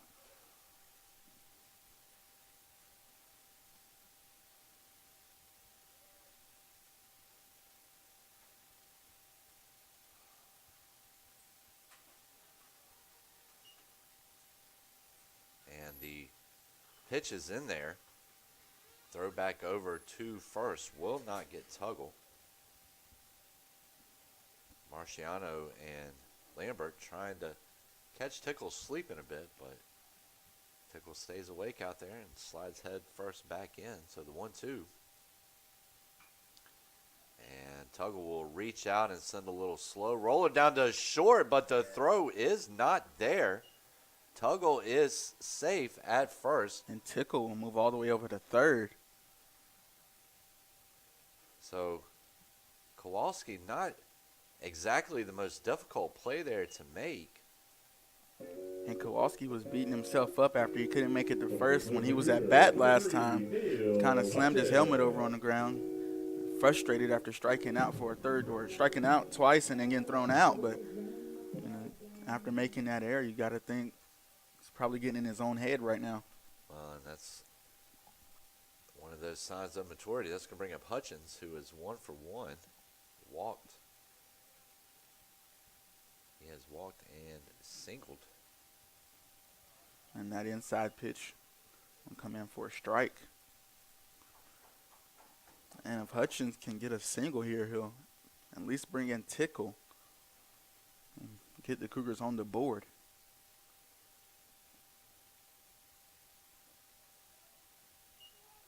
And Lambert really slinging in that breaking ball right there. That misses just a hair on the inside part of the plate. 1-1, 2 outs. Runners on the corners. Tuggle on first, Tickle on third.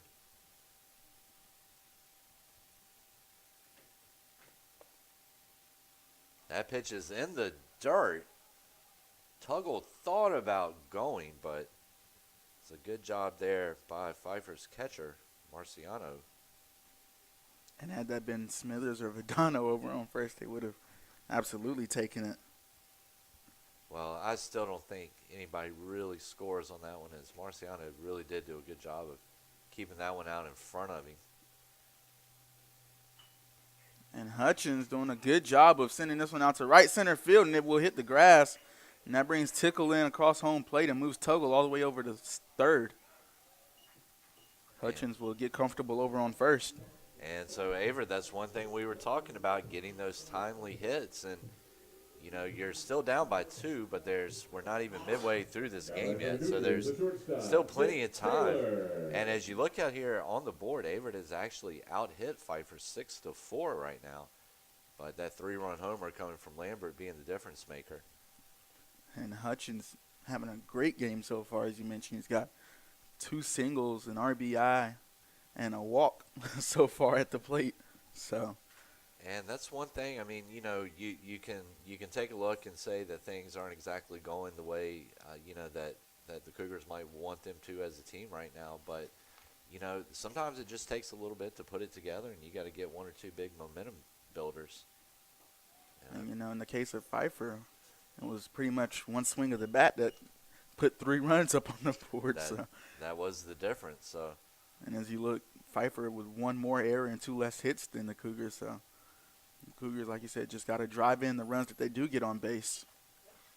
Well, you know, and Eddie, baseball is one of those games where you can take a look at what each team has done on paper and what's, who's going to be the big impact guys, all this kind of stuff. But baseball is really just one of those games. It's full of a lot of bumps and breaks and all that kind of stuff. So,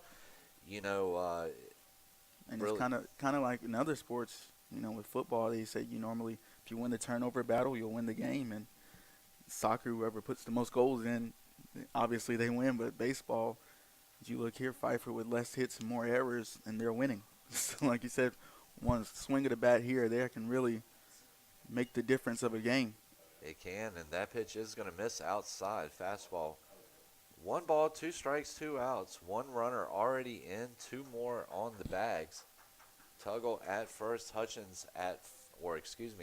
at third, Hutchins at first. Hutchins representing the tying run. Ground ball sent down to third. Fairchild scoops up, fires over, and is going to get the out. Averett leaves 2 stranded, but in the meantime, they do break the seal, cut its deficit down to 2. We're through 5 innings here at Owen Fulton Field. 3-1 is your score. We'll be right back. Averett Sports Network.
And so we're back here on the Averett Sports Network. Leading off for the Falcons will be Chaston Gordon.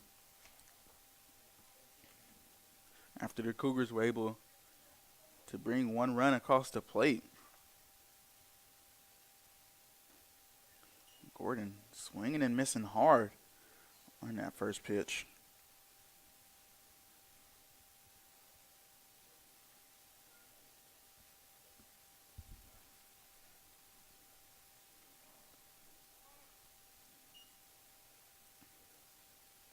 One count here for Gordon now.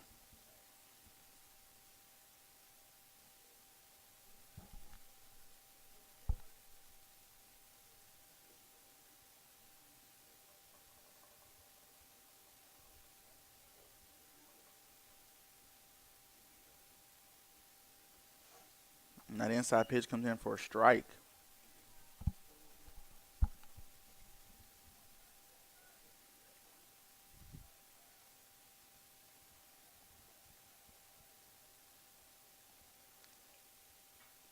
Gordon catching a piece of that one, sends it up sky high. We're going to land behind Pfeiffer's dugout. So 1-2 count here after Gordon sends that foul up over his own team's dugout.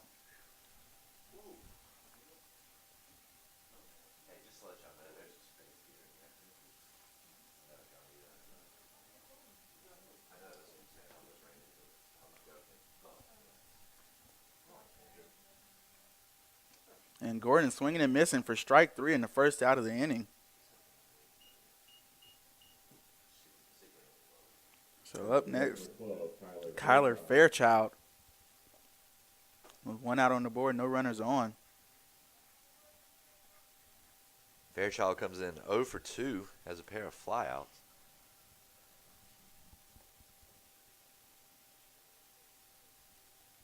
Low scoring affair thus far. Both teams have only combined for 4 runs. First pitch misses. 1-0 is the count.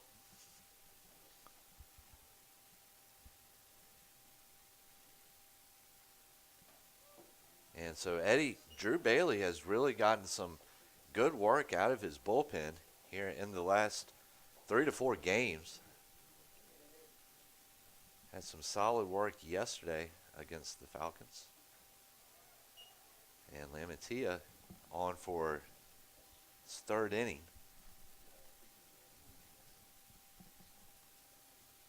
He's gone 2 1/3 thus far.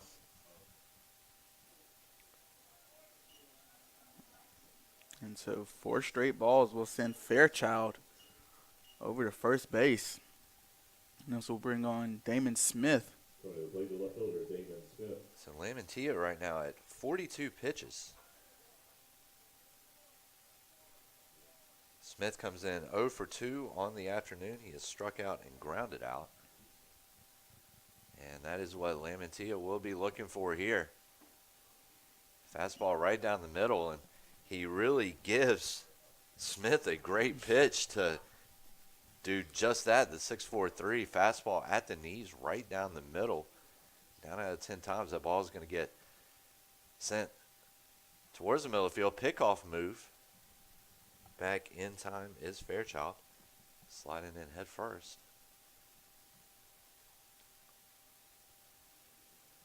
Tickle providing a big presence over there at first base. Coming in at around 6'2", 6'3".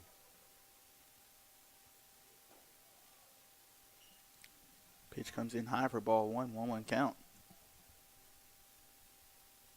Right now, Pfeiffer 3 runs, 4 hits, 2 errors. Averett 1 run, 6 hits, 1 error.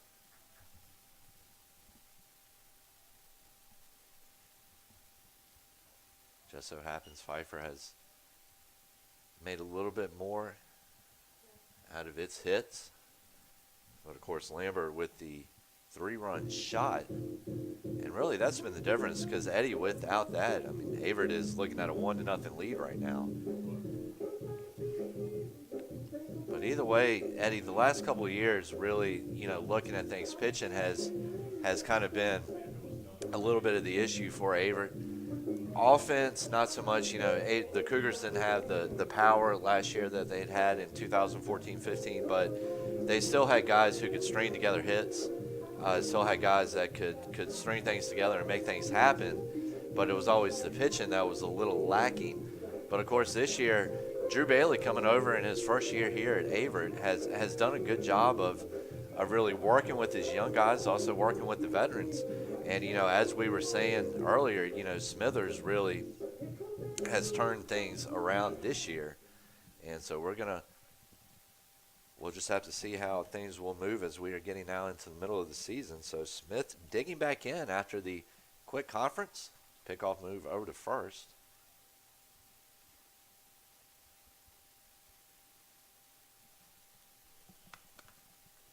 Two balls, 1 strike, and Fairchild over on first base here for Damon Smith. Left fielder swings at the high one and sends it over to top of the press box. And Eddie, I tell you, Stampler is not afraid to employ the hit and run. We've seen it at least 4 times so far here through the first 5 or so innings.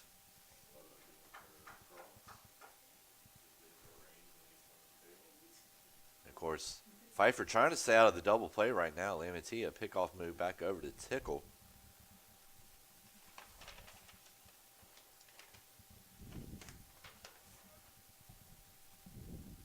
As we were saying, Smith 0 for 2. Struck out and grounded out. And Lamantia would love to make it 2 ground outs and 2 outs on the same. Swinging and missing right there will be Damon Smith. So that brings on Derek Perry with 2 outs on the board and Fairchild over on first. And Bailey has really done a great job of bringing in some arms here here to Averett. Got kids who can throw in the mid-80s to upper 80s, and really at this level, that's packing a lot of punch. And with Bailey being a former pitcher himself, he knows what he wants to look for. With 24 freshmen, he's got a great variety of talent to choose from. Well, and Bailey made it up to the AA rank, so not a shabby role model for young pitchers and the veteran pitchers as well. Runner going, hit and run is on. There's going to be no play down at second, so why not just go ahead and get Perry at first? And that's what they do as Trailer makes the play to round out the inning. So, Eddie, we're getting close to the final thirds here in this first one. Pfeiffer in front, 3-1. We'll be right back.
And ladies and gentlemen, welcome back here to Owen Fulton Field.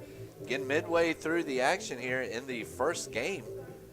Pfeiffer on top, 3-1. So far, the difference has been Kirby Lambert's 3-run homer that capped off a 3-run top of the third for the Falcons. Meanwhile, coming in here, Averett's run has been driven in by Hutchins, who right now has turned in an impressive 2-for-2 performance to pace Everett right now with a pair of hits. We're also going to have a pitching change for Pfeiffer. It's going to be number 27, Cameron Reed, the right-hander coming into the game. Reed, the 6'4", 188-pound relief pitcher from Asheboro, North Carolina. And Ryan Traylor is going to get things kicked off here. 1 for 2. Has singled and flown out thus far.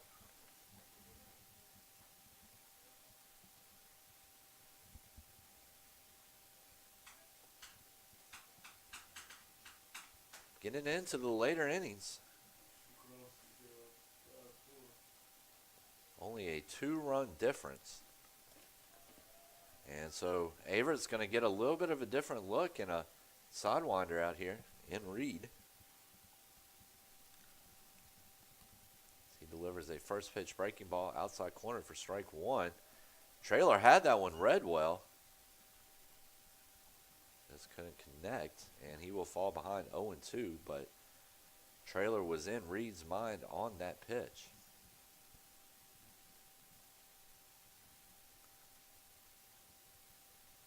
Here we go, the 0-2. And Traylor doing a good job of laying off a tough waste pitch there from Reed.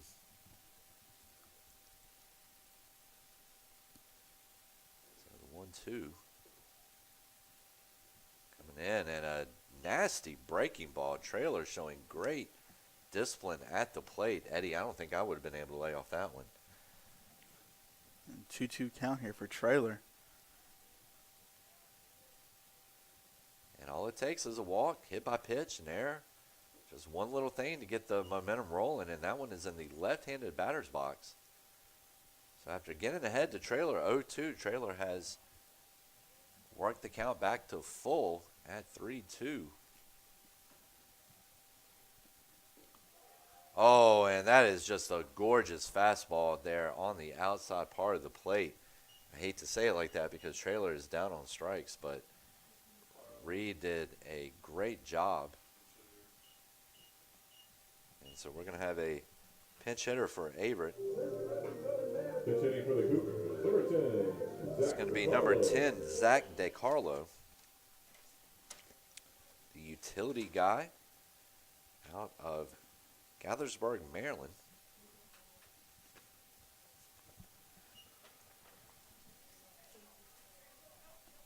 Gaithersburg, Maryland.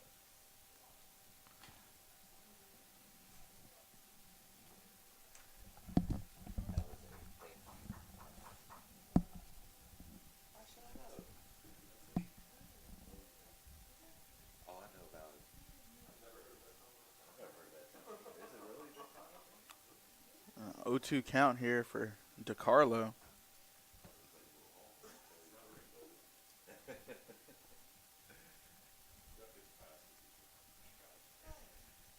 So here comes the 0-2. And breaking ball misses high. Count is now 1-2. 1 ball, 2 strikes, 1 out.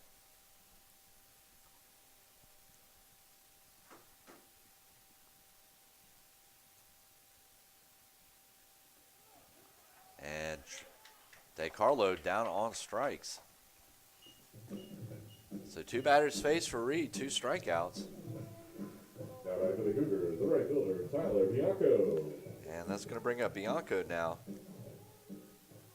Bianco 1 for 2 with a strikeout.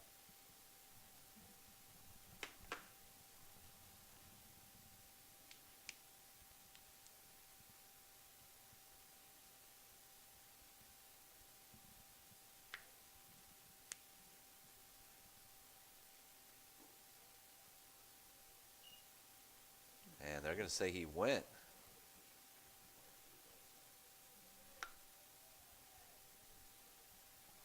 Everett looking to avoid allowing Reed to strike out the side here in the bottom of the 6th.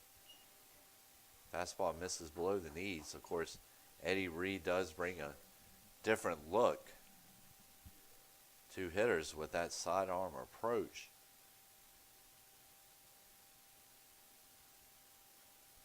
Off the fist, chopped down the third baseline, foul.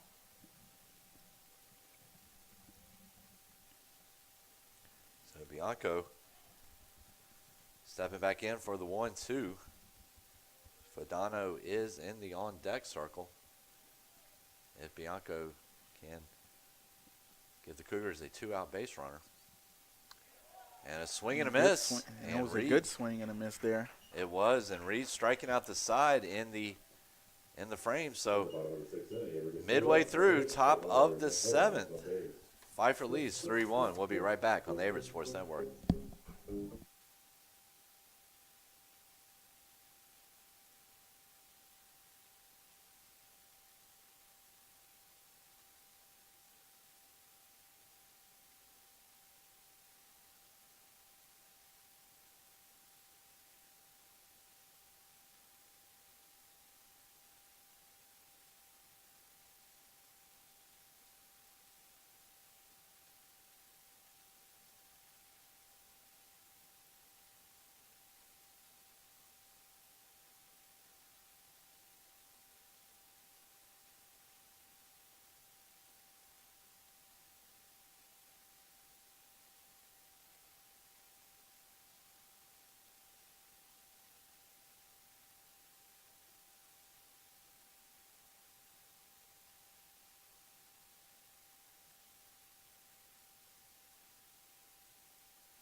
We're back here at Orem Fulton Field at the mound will be Dylan Touchard, Decarlo out in left field.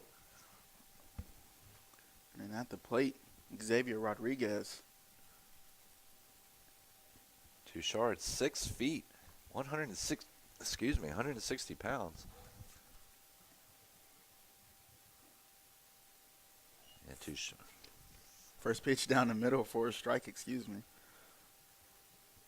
Touchard has a 6.66 ERA. 17 strikeouts. And he hooks that one just a touch. Foul down the right field line. He's looking at an 0 for 3 for today, and Eddie, he's got the hat trick. 3 strikeouts. 2 have come swinging, 1 looking, so looking to avoid the golden sombrero. 4 strikeouts in a game.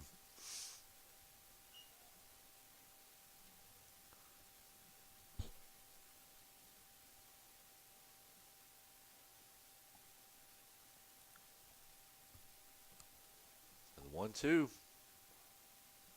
And Rodriguez is going to step out, knock some of the dirt off his shoes. Steps back in, and we're ready to go. The 1-2. And breaking ball gets away from Touchard a bit.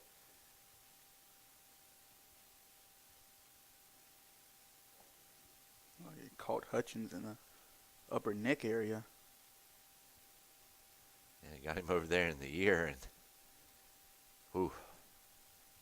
Not a place you want to get hit any day, but especially not when there's a chill outside. I'm sure he will be feeling that one for a little bit, if not the rest of this contest.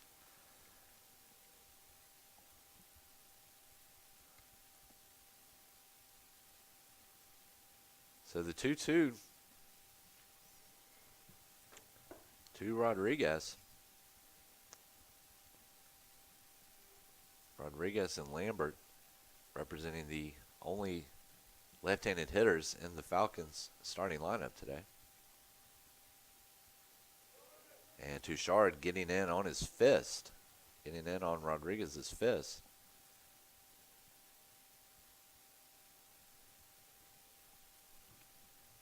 So the 2-2 pitch from Touchard.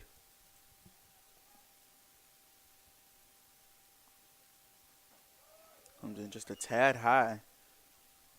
Takes us to a full count. As you mentioned, Rodriguez, not much success at the plate today so far. So Touchard. Rodriguez sending that one right behind his feet. And out to center field. And that ball had eyes on it right there. As Rodriguez just squared up on it and sent it back from where it came. And so this will bring on Jordan Eckerd. Eckerd 1 for 2. Has singled, walked, grounded out, scored a run. The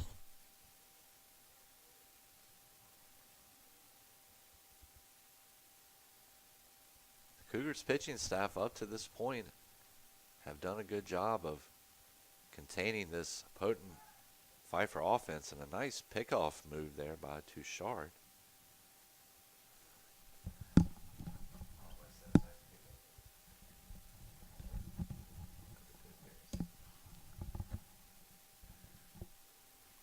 Touchard checking on Rodriguez at first. Rodriguez back in time, but still another nice pickoff move from Touchard. That one was a little bit closer, made Rodriguez sweat just a little bit more.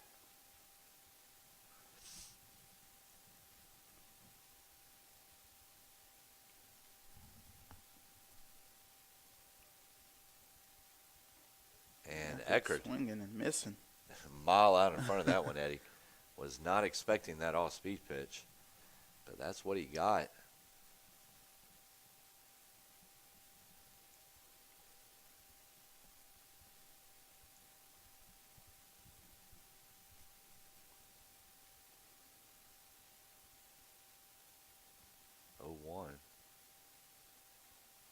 pickoff move.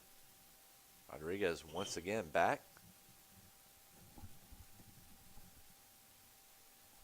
Touchard obviously wanting to keep him close. They want to keep the double play possibility in effect, but also they do not want to allow Rodriguez to get into scoring position. Rodriguez has 2 stolen bases on the year. Fly ball sent out to center. Wynn gets it a little bit. Smithers camps out under, and he's got it for the first out. And after that, Kirby Lambert will step up and try and do some work with Rodriguez over on first base.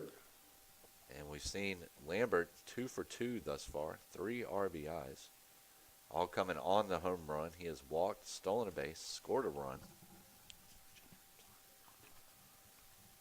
So Touchard looking to become the first Averett pitcher to keep Lambert off of base today, with 1 out and Rodriguez on first.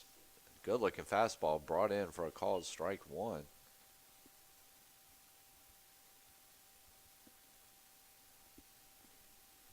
Wynn kind of got a hold of that last fly ball out to center field by Eckert. Smithers doing a good job of staying with it and camping out under it to get the out. As it is 400 feet to dead center, so if that ball drops in, Rodriguez could possibly score from first. Could have possibly scored from first, but Smithers makes sure that doesn't happen. And that ball is lifted out to left field. Is it going to stay fair? It does not.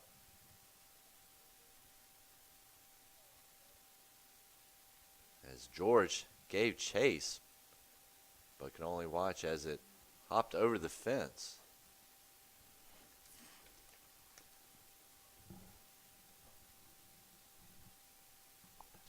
That's right. And Decarlo, excuse me.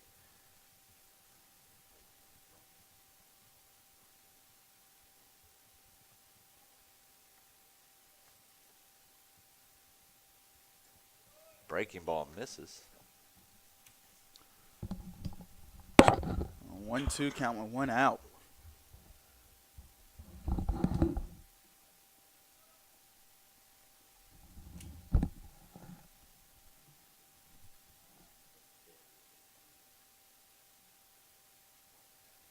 And pitch low and in the dirt for the second ball.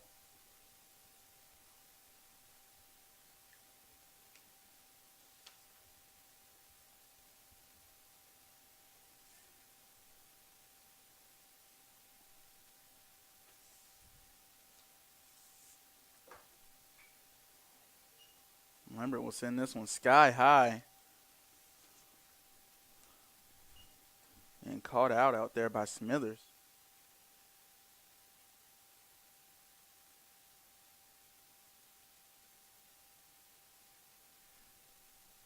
So that will bring up Marciano, the Falcons catcher, 0 for 2. As a walk, reached on a fielder's choice, grounded out, and has flied out.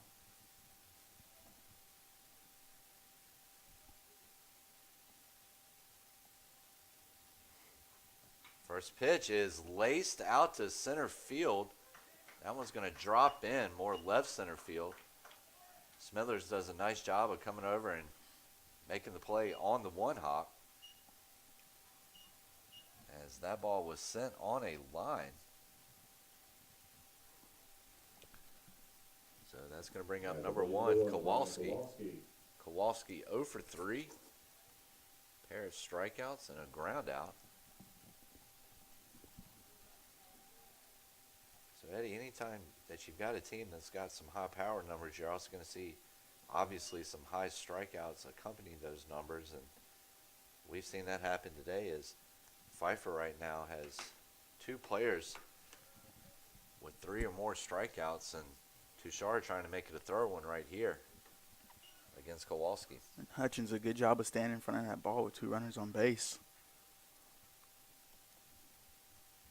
9 strikeouts altogether today for Averett's pitching staff.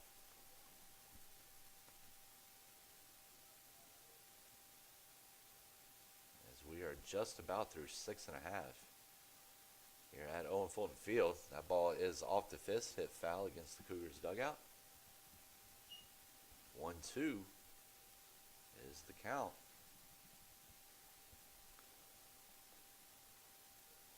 It's been a pitching defense kind of contest here.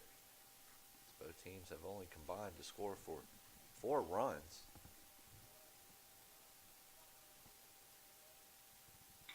And that ball is sent down to short.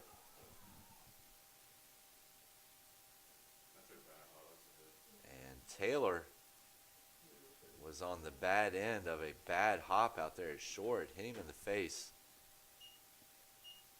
It will be a hit.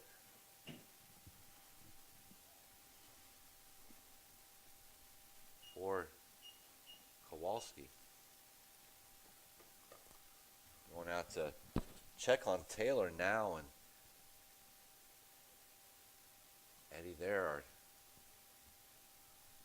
few things as painful as being smacked in the face or the lip, nose, any part in that extremity with the baseball. And that's when it's a 80-90 degree day out there, so it's even made worse by the chill in the air today. But it looks like Taylor is up and walking, which is good.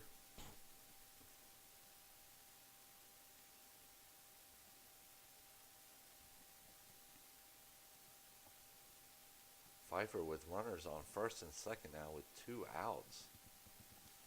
Gordon trying to keep things going. Bases loaded, excuse me. So Taylor will stay in the game. See Bailey and athletic trainer Brian Benitez both coming off the field here. Good signs. Play for Pfeiffer, the designated hitter, Chaston Gordon. So Chaston Gordon at the plate with bases loaded. And he's got an 0 for 3 tonight so far with a walk, a ground out, and 2 flyouts.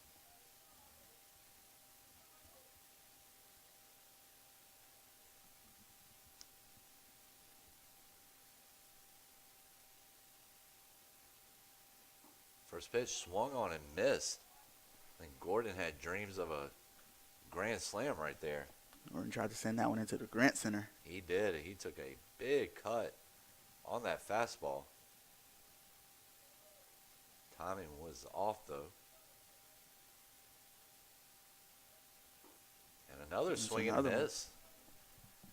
Touchard bearing down, bringing the fastball right now. Number 1 the whole way through.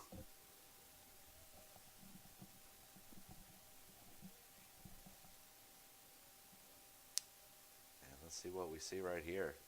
I would imagine a breaking ball. And no, they're going to bring another heater.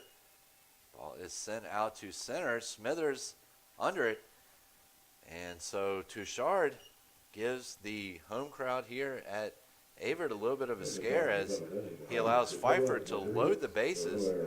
But in the end, he comes through and works like a pro out of the stretch, getting the Falcons to strand the bases loaded.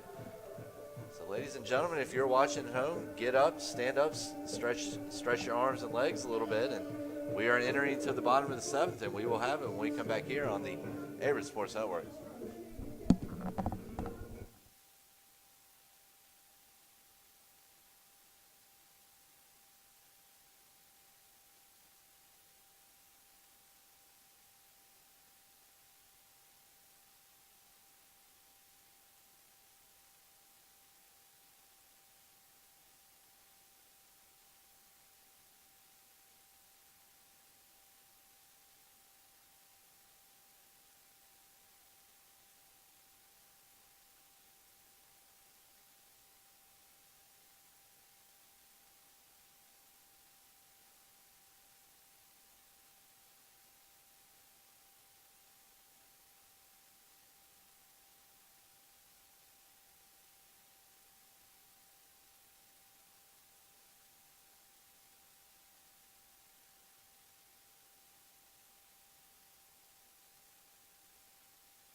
And ladies and gentlemen, welcome back to Owen Fulton Field. Kyle Vidano leading off the bottom of the 7th for the Cougars as we are down into the final third. Vidano 0 for 2. The strikeout reached on a error. Also credited with a sacrifice bunt, has a stolen base.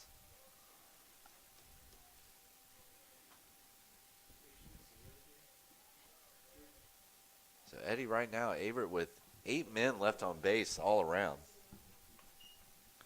including the stretch there. I believe it was in the bottom of the 4th when the Cougars were able to get the bases loaded, unable to do anything with it though.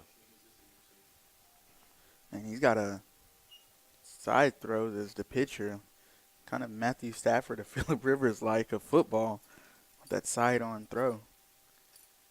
And it makes it hard to read the ball coming out of the pitcher's hands. Chopper down to second. Perry is going to pick it up field. And Perry takes it on the one hop to get the first out of the inning. And Dallas Smithers looking to get something going here for the Cougars, down by 2 runs. Looking to make something happen at the plate. And Smithers 1 for 3. He had the single down the left field line his last time up. Got gunned down trying to make it over to second on the play.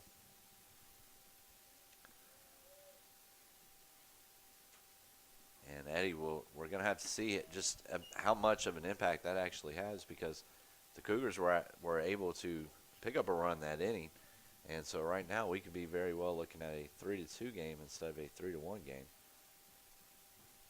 So the 0-1, and Smithers is going to put some elbow grease behind that one, sends it out to center.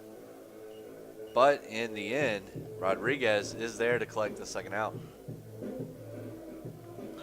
So this brings on Bradley Tickle. The Cougars, number 15, Bradley Tickle. So Tickle 1 for 3 on the afternoon, 1 strikeout, has grounded out, and then has also singled.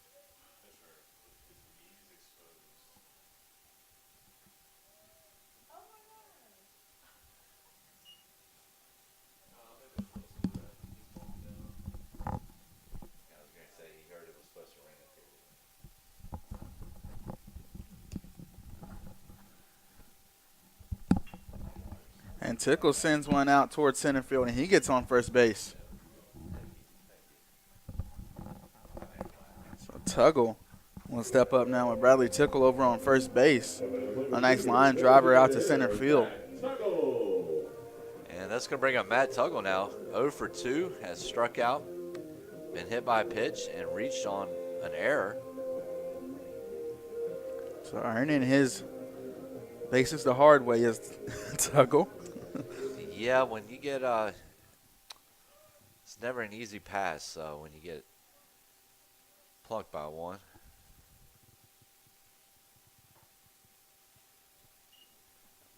And Reed really relying heavily on that breaking ball right now. We'll see if Averett can get the timing down on it.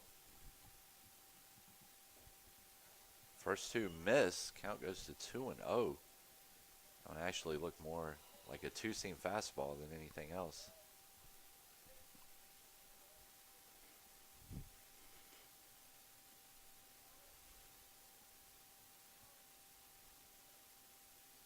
Here we go. And Tuggle showing that veteran leadership as he has taken the first 3 pitches to get ahead 3-0. Tuggle represents the tying run right now.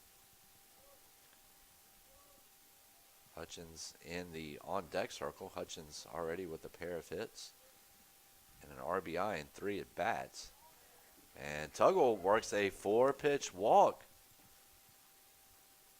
And let's see what Hutchins can do. And Hutchins, like you said, has been working his magic at the plate today. Able to get on base quite a few times. And Tuggle really doing a good job there of realizing that right now his team just needs him on base. They don't need a home run. They don't need a double or anything like that. Of course, you would love to have that, but right now you just want to get on base.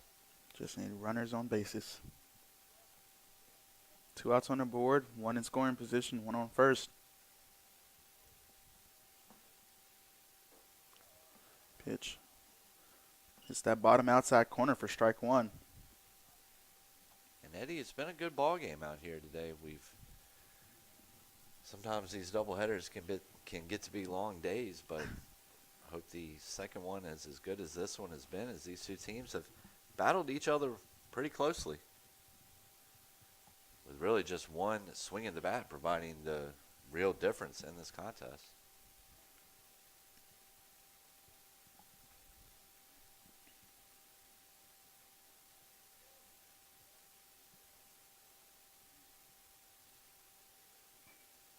Hutchins chops one back to Reed. Reed fields. Throw over is not going to be there.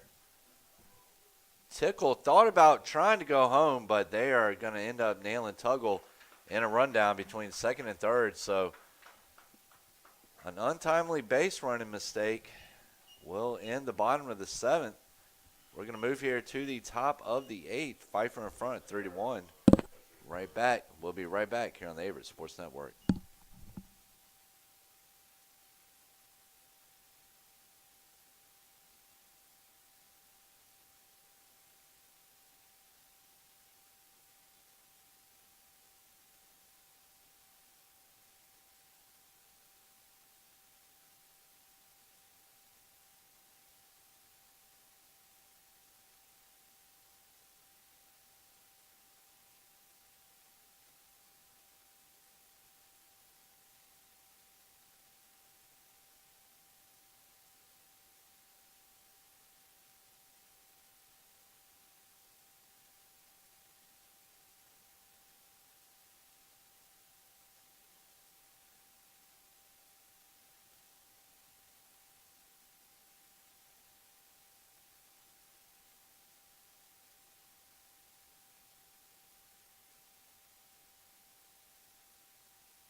So we're back here at Owen Fulton Field. Kyler Fairchild will start off for Pfeiffer.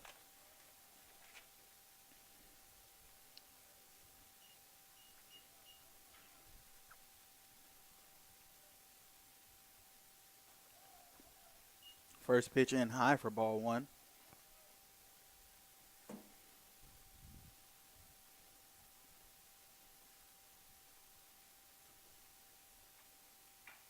And Fairchild sends this over to shortstop, and he will be safe.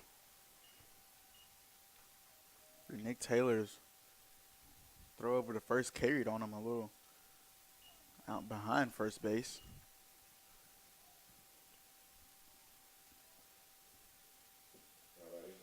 So Damon Smith will step up to the plate with a runner on first, no outs on the board. Unfortunate from Nick Taylor for his throw to move like that, but it did. Bunt goes foul for the first strike.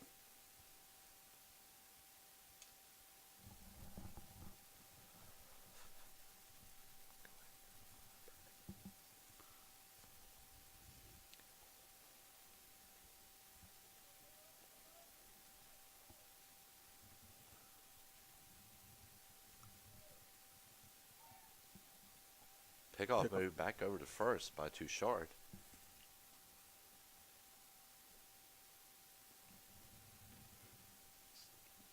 Smith at the plate for the Falcons. Smith 0 for 3.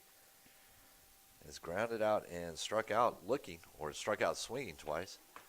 And what a play over there by Traylor at third base as he just runs on, scoops it up, fires on the run to get the out. Meanwhile, the runner does get up to second.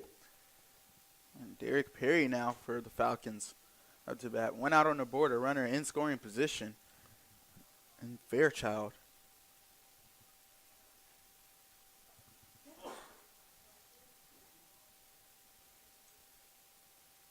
Perry 1 for 3 on the afternoon, has walked, struck out, has a stolen base, and grounded out.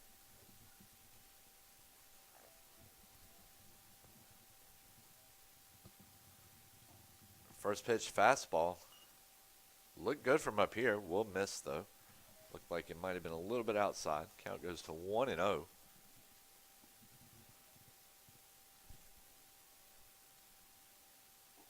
And a big swing and a miss there from Perry. So, Eddie, we were talking about heading into the bottom of the sixth, how Averett had out-hit Pfeiffer thus far. Pfeiffer has strung together some hits here in the later innings, but good pitching.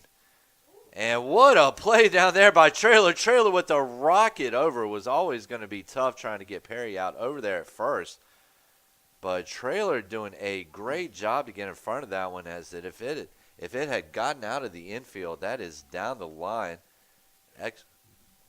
extra bases and possibly a run.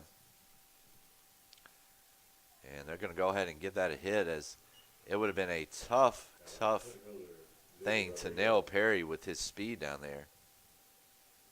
So Xavier Rodriguez up to bat now with speedy Derek Perry on first base and Fairchild over in scoring position on second. And Rodriguez was able to get a single last time at bat. So looking to ride that momentum here with just one out on the board. Well, you even see the third base coach down there congratulating Traylor on making that play. And he threw an absolute rocket over there. Traylor showing that pitching arm. The fastball that Bailey is always talking about it. He slung it in right there. I'm not jealous of Tickle for having to defend that one, or jealous of Tickle for having to defend that one.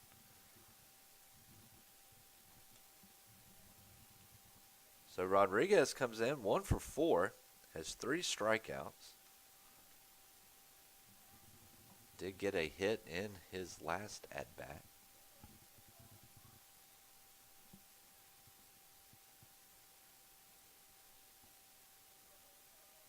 (2-0) and run it to 3-0 now.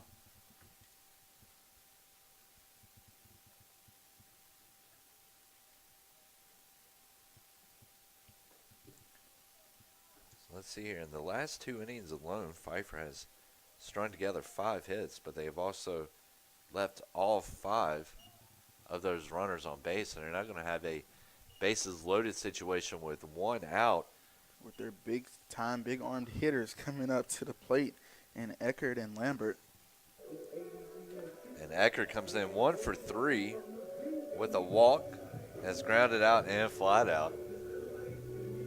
And it looks like Dallas Smithers is going to come in to be the pitcher for Dylan Touchard from center field.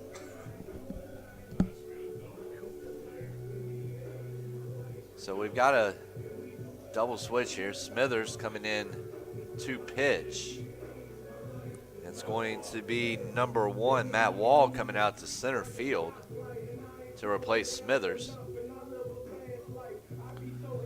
Wall had a scary moment yesterday, was diving out for a ball. Looked like he might have gone down his arm or his wrist a little bit awkward, but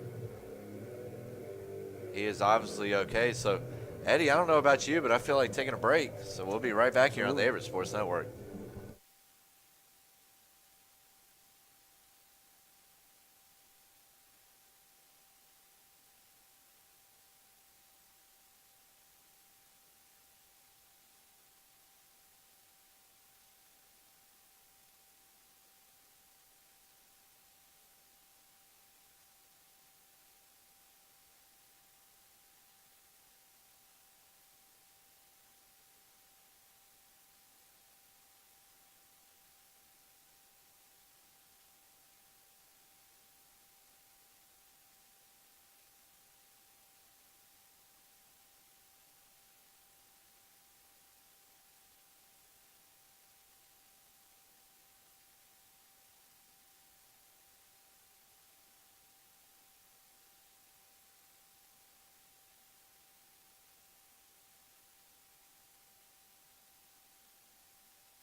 So Jordan Eckert at the plate here for Pfeiffer. One out on the board, and the bases are loaded. Well, one thing, Eddie, that you've got right here, obviously, you've got a force out at any base. Double play, not that hard to turn off, or to pull off, but like you said too, the Falcons, the teeth of their order right now. Eckert and Lambert have combined for a 3-for-6, 3 RBI performance. Smithers pitching, 2.66 ERA, 2 saves, 7 appearances, 23 innings pitched, and 17 strikeouts for Smithers. Of course, he came in. His 2 saves came against Mary Washington, where he came in at the top of the 9th inning and finished the game off for the Cougars. And, Eddie, it's always interesting to come out here and really watch collegiate baseball on any level, but especially on the D2, D3, because, you know, it's one of these things where it's interesting to watch a center fielder come in to pitch, or a first baseman come in to pitch. That ball is popped out to right. Bianco drifts under it. He's got it. Ball is too shallow to allow the runners to score. As we've got Fairchild right now on third. Fairchild on third, Perry on second, and Rodriguez on first. So Kirby Lambert, the man responsible for all 3 of Pfeiffer's RBIs, had the 3-run dinger in the top of the third, looking to try to establish a little distance moving into these final 2 innings. Smithers looking to get out of this pickle. First pitch in there, good breaking ball.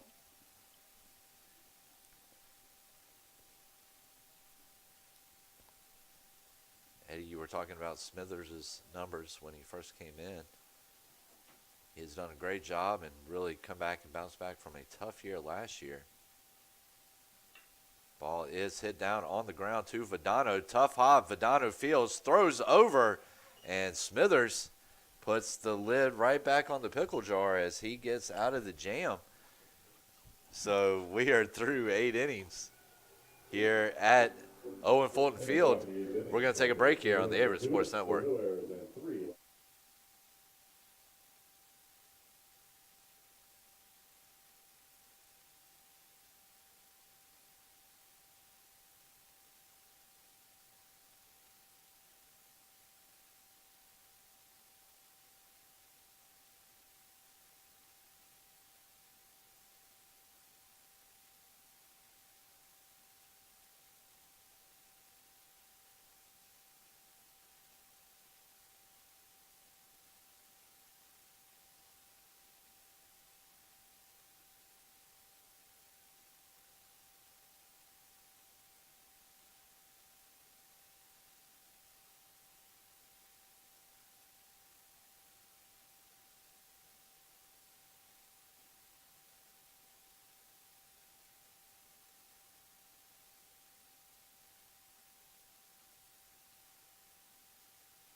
So, ladies and gentlemen, welcome back here to Owen Fulton Field. Number 41, Peyton Cody Williams coming into the game Jones. to pitch for the Falcons. Meanwhile, Cody Jones coming in to pinch hit for the Cougars to lead off the bottom of the 8th.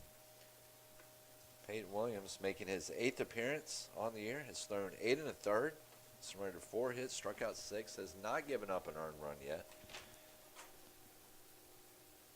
Meanwhile, Cody Jones comes in hitting .229 on the year, has 6 RBIs.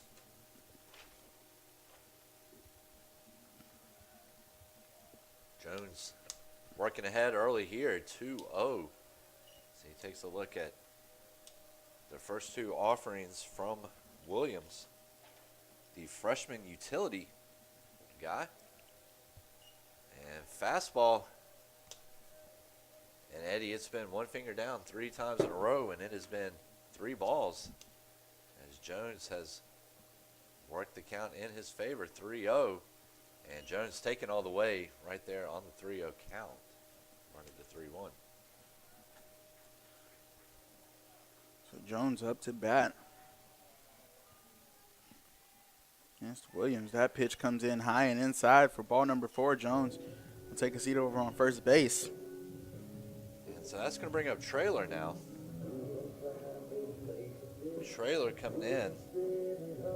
And there's going to be a pinch runner. Number 39, Tyler Butler. Pitch runner at first base for the Cougars, number 39, Tyler Butler. And at the plate, number 5, Ryan Trailer. So Butler, the freshman out of Richmond, Virginia. Trailer stepping up to the plate now, 1 for 3. Has struck out and flied out and has also singled.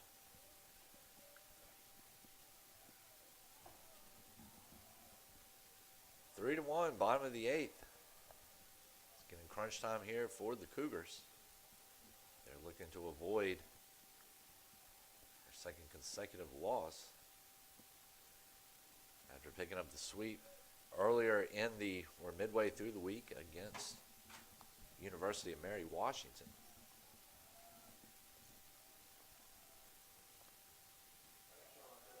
And that pitch will catch the inside part of the plate. 0 for 1. It looks like we might have a pinch hitter coming up here for the Cougars next. 28, Tanner Bradshaw has stepped into the circle. Trailer will foul that one off opposite way on the right side. Back in the forest, back in the trees, behind the press box.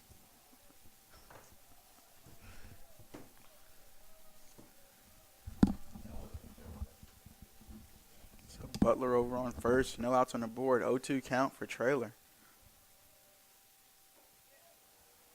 And that pitch is a little high. 1-2.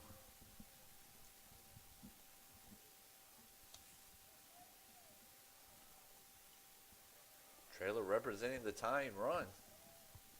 And the pickoff throw gets away.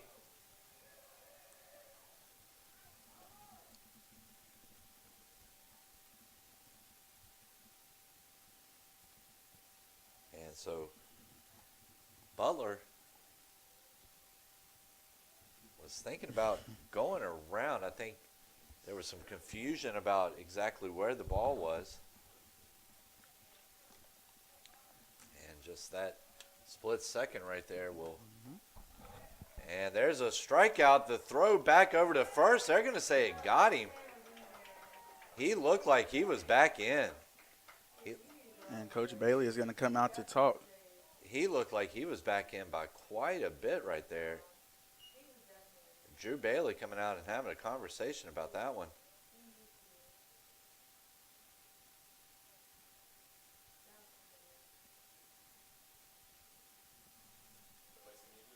And Butler really quite obvious that he was back in there easily.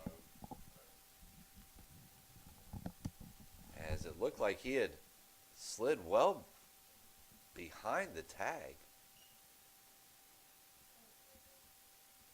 So a bang-bang play, a strikeout, and a pickoff over at first results in an unusual double play. So Tanner Bradshaw will step up to the plate for the Cougars now after that weird series of events. Tanner Bradshaw.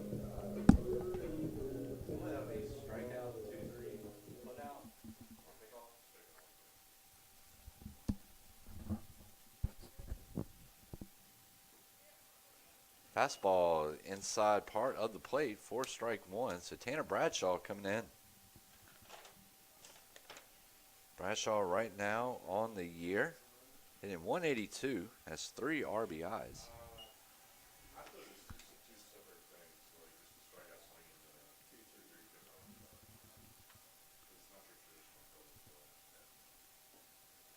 Fastball in the dirt will kick up some chalk and dirt. Count goes to 2-1.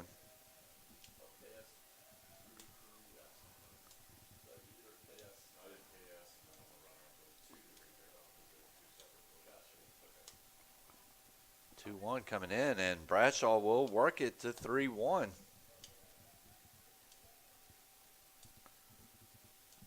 About 3.5 hours worth of game time right now. And Bradshaw will send a little blooper, and they're going to have some trouble with that. I believe it was number 12, Fairchild, third baseman, trying to run over and make that play from the 6th hole. Unable to do so. So that brings on Tyler Bianco for the Cougars. And Bianco has been streaking a little bit lately. And let's see if he can keep that one going. And so number 12, Nick Winston, will pinch run for Bradshaw. Pinch runner at first base for the Cougars, number 12, Nick Winston. And at the plate, number 18, Tyler So Winston Bianco. coming in, sophomore, 5'8", 170 pounds, out of Fredericksburg, Virginia.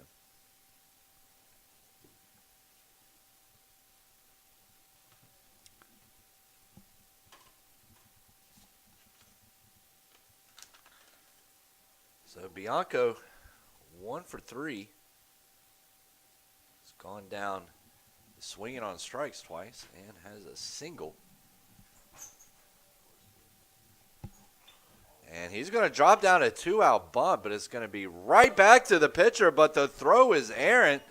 And Runners gonna are keep moving going. around. Let's see if they're going to stop him. They are. Runners on second and third now. And so Kyle Vadano now in a very advantageous position here for the Cougars. The bunt was dropped right back down to Williams.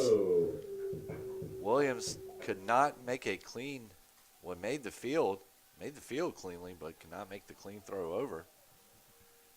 And we're going to see Jordan Stampler come out and have a little bit of a talk. Team meeting.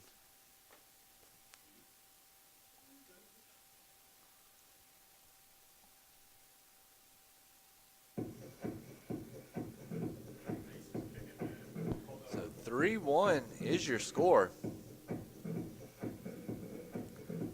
Neil Hutchins responsible for the Cougars' lone run. His RBI single in the bottom of the 5th got the Cougars on the board. So right now, Pfeiffer 3 runs, 9 hits, 5 errors for the Falcons. Meanwhile, Everett 1 run, 7 hits, only 1 error. It's another mark that Bailey has got to be happy with. Seeing such a low number, of course, Eddie, you want to see a 0 up there. You want to see the old goose egg. And Vadano will take a first pitch fastball in at the knees for strike 1. And Vadano, the speedy second baseman, with 2 outs on the board, 0-1 count. He does have 2 speedsters in scoring position, so a single could bring in 2 runs here with Bianco over on second. And we'll see what can happen. We'll see what will happen. Vadano has 1 more year of eligibility after this, as he suffered a season-ending arm injury last year. Earned the medical red shirt. And Vadano, the only person on the team with a home run this year.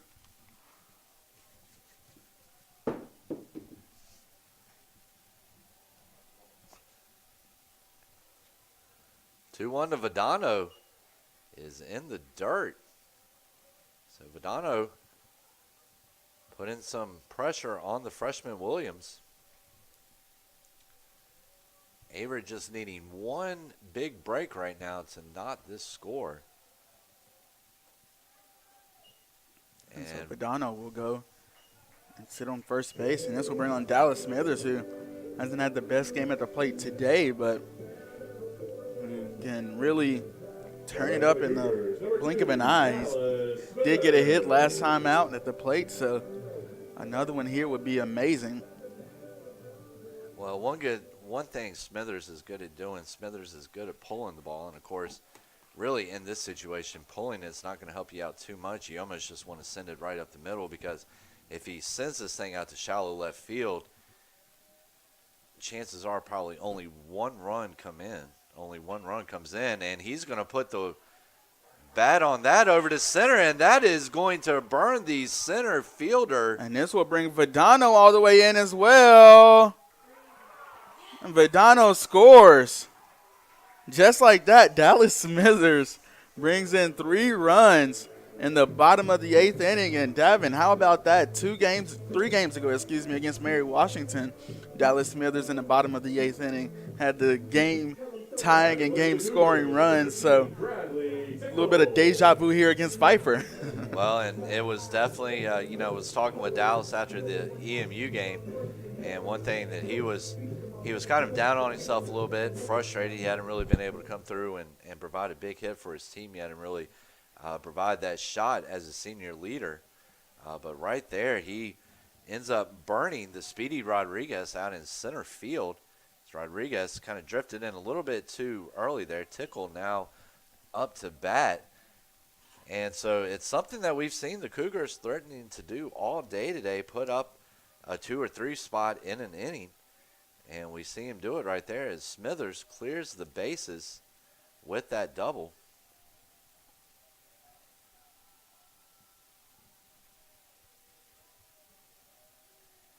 And here comes the 0-1 to Tickle. And that one catches the inside part of the plate for strike 2. So, Eddie, we were talking about earlier in the pregame show those big comeback wins, those wins where you got your back against the wall and you're able to come back and put it together. They're often the ones that can get a season kind of turned around or off to a little bit better of a footing. And 3 runs in the bottom of the 8th. Now, this is, I believe, the 3 out of the last 4 games now. Everett has scored 2 or more runs in the latter innings. We're able to put together rallies against University of Mary Wash. Tickle staying alive at the plate, sending one over his home team's dugout.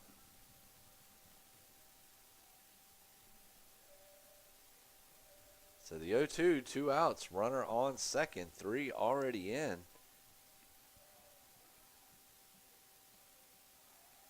Everett has shown its offensive abilities this season, but in flashes, chopper up to short. Nice play over there by Kowalski. Kowalski will put the glove on it, but not before the damage has been done. Dallas Smithers, 3-run double. Makes it a 4-3 contest. We'll see if Averett can hold on here as we move to the top of the 9th. Make sure to come right back for the exciting finish on the Averett Sports Network.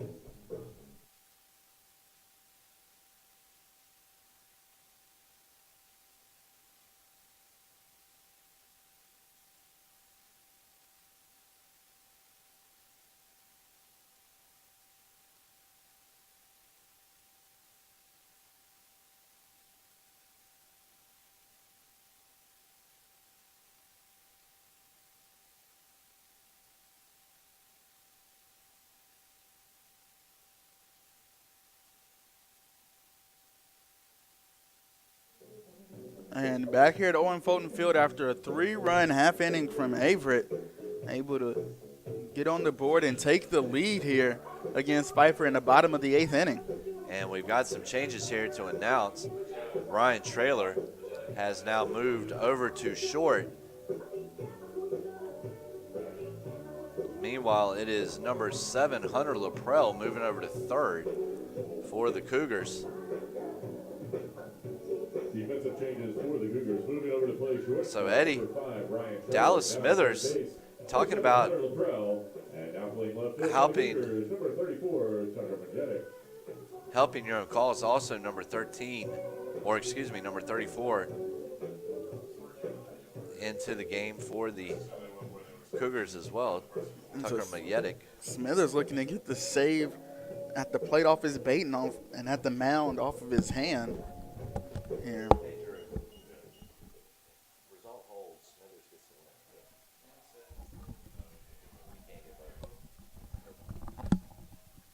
Pitcher of record.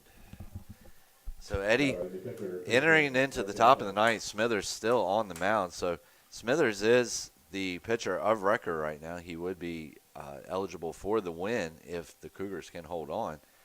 And we'll just have to see how things are going to progress. And first pitch is sent up the middle, or is sent through the right side by Marciano. So one pitch, one base runner for Pfeiffer here in the top of the ninth. And here's Kowalski up to bat now, who last time out did get a hit that took the bat hop and caught Taylor, but Kowalski, I believe. He's 1 for 4. Pair of strikeouts. Has struck out looking, struck out swinging, and grounded out. Here's the first pitch. The fastball misses off the plate, away, 1-0.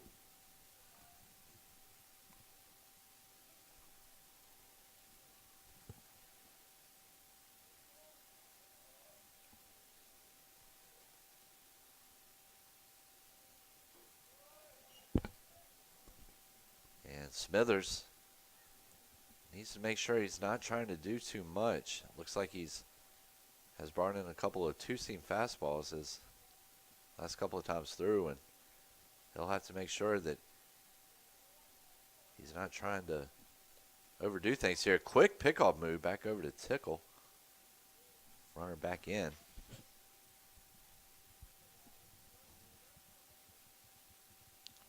So the 2-0.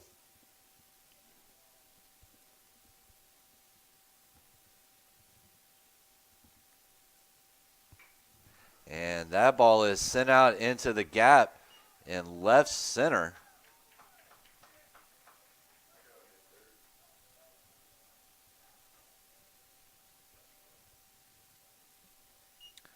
So runners on first and second now, nobody down. Drew Bailey coming out to have a talk with Smithers.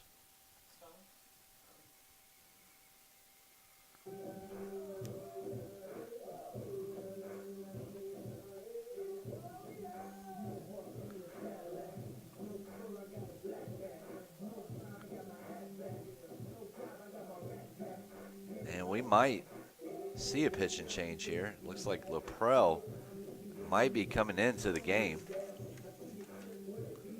And they're going to keep Smithers on the mound, actually. They're going to keep him on,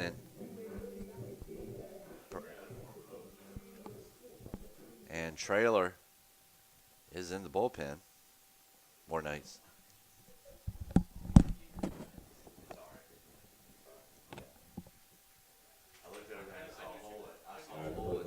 Designated hitter, Chaston Gordon.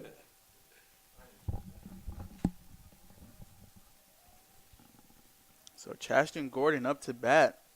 No outs on the board, 2 runners on, and he will bunt.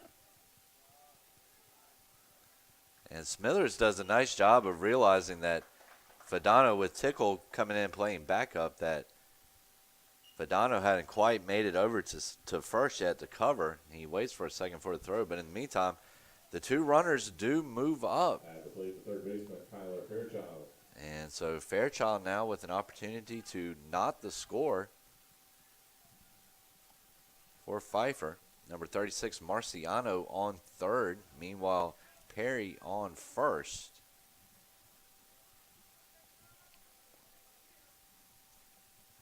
First pitch is sent out to center field.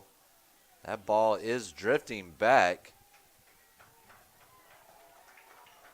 And that's going to bring in the tying run as Marciano will score on the sac fly. Wall did a good job of getting under that one,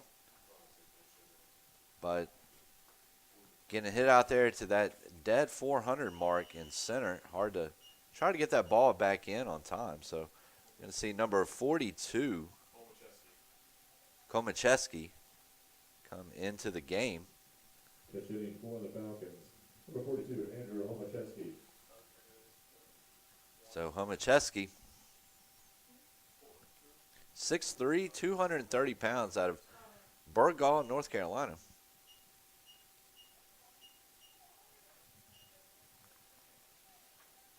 So one is already in. Runner on second. There are 2 outs now, though, for the Cougars.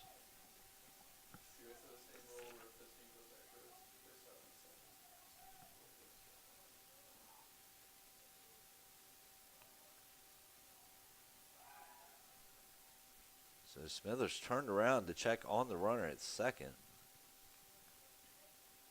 Komacheski batting .333 on the year.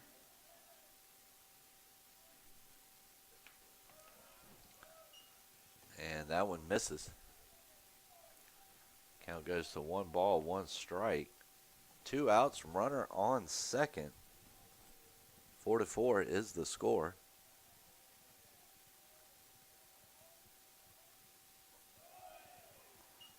And that one misses 2-1.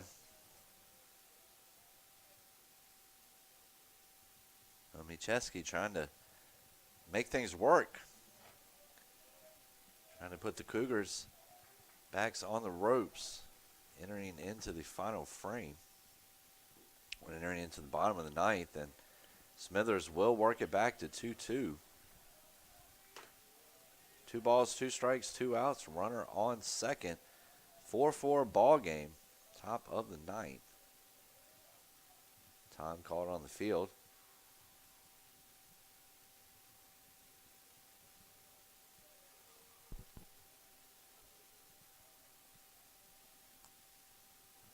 That one is in the dirt, and that's going to run it full at 3 balls, 2 strikes.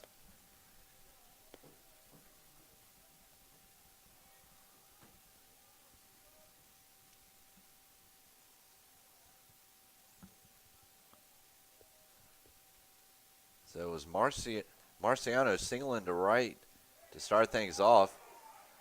Then Kowalski singled to center, to left center. And then the 2 runs came in, or the tying run came in on the Fairchild sacrifice fly. So Pfeiffer able to knot things up in the top of the ninth. We move to the bottom half. 4-4 is your score here at Owen Fulton Field.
Welcome back, ladies and gentlemen, to Owen Fulton Field.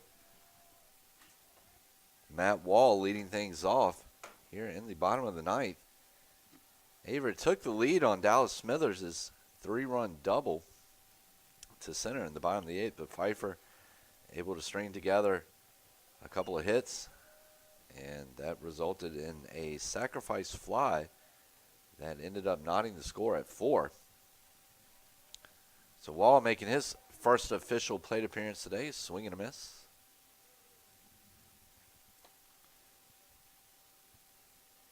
Wall 6'4", 190, coming out of Knightdale, North Carolina.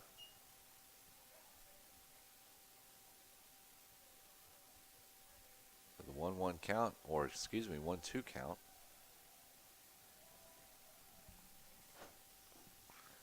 And that one misses down and in.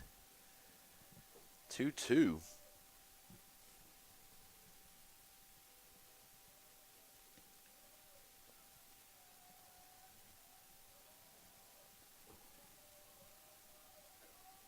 Both of these teams looking to avoid extras.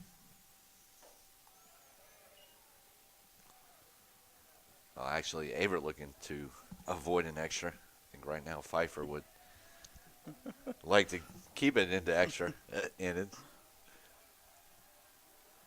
3-2, and Wall will pop that one up on the right side. And Lambert is there to make the play. So bring on Neil Hutchins, who has been solid today at the plate for the Cougars. 2 for 3, an RBI. It's also reached on an error.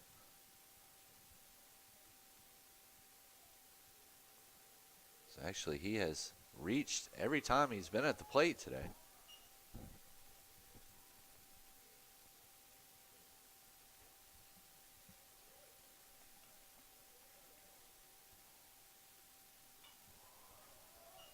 And that ball is fouled back.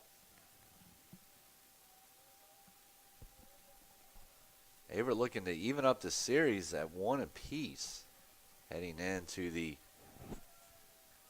concluding game of today's doubleheader, and that one got into Hutchinson's kitchen. 2-1. Sun's starting to come out here, of course, with that sun. The wind is coming up. Chopper down to short. It will be taken in by Kowalski. And there's the second out of the inning. So Laprelle looking to make something happen. And if Averett is wanting to avoid extra frames, then Laprelle is gonna have to keep things moving here. He takes a look at a first pitch fastball inside part of the plate. Probably not a terrible idea right there. Just trying to get a look at what Williams is throwing. And that fastball gets away from Williams in the dirt. So it looked like heading into the top of the ninth, Williams was going to get hit with a tough loss, a swing and a miss by Laprelle. But Pfeiffer stringing together some offense. It's a leadoff single by Marciano, and then a single by Kowalski. And that's going to do it here for the bottom of the ninth. So we're going to extra frames. We're going to take a quick break, but Top will be right back with the top of the 10th here on the Averett Sports Network.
So Derek Perry leading things off here in the top of the 10th for Pfeiffer. Perry 2 for 4 on the afternoon, a run scored, has walked, struck out looking, has a stolen base, has grounded out. So a busy line for Perry here today. Smithers back on the mound. First pitch, breaking ball gets away from him. Count goes to 1-0.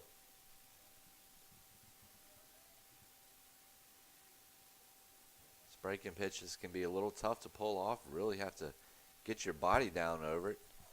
And that one's just a little low. That one looked like a two-seamer.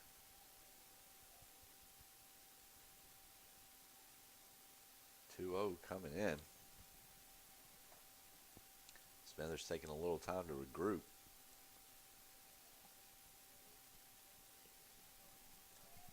It's been a different story for Averett today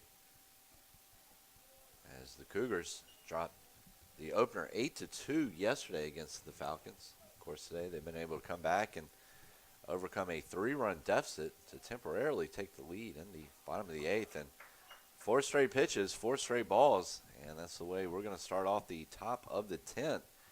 So that's going to bring up Xavier Rodriguez now. Rodriguez 1 for 4, 3 strikeouts, has walked. Eckert on deck.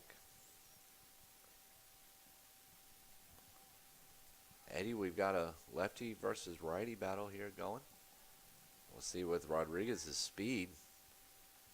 They maybe try to drop down the bunt with that type of speed coming out of that left-handed batter's box over there. And that's what they tried to do. They'll drop it down foul. Whenever you're at the top of the order, you got your faster guys up there, and especially if they're lefties, go ahead and drop down that bunt, and you may end up giving up the out. But also you may end up forcing the defense into making a rush play that can end up benefiting you in the end. So the 0-1. Rodriguez showing bunt again. Pulls back this time as the pitch is high and outside.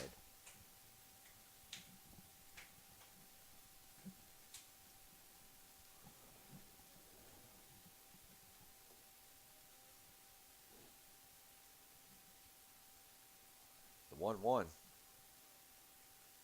Showing bunt again, and that's going to get popped back over to third. Laprelle lays out. He's got the play at second.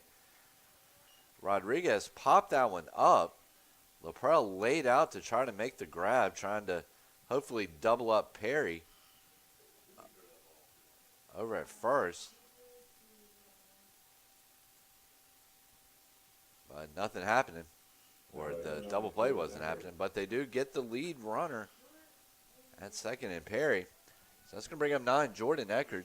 Eckert 1 for 4, has walked, grounded out, and flied out. Has also singled and scored a run.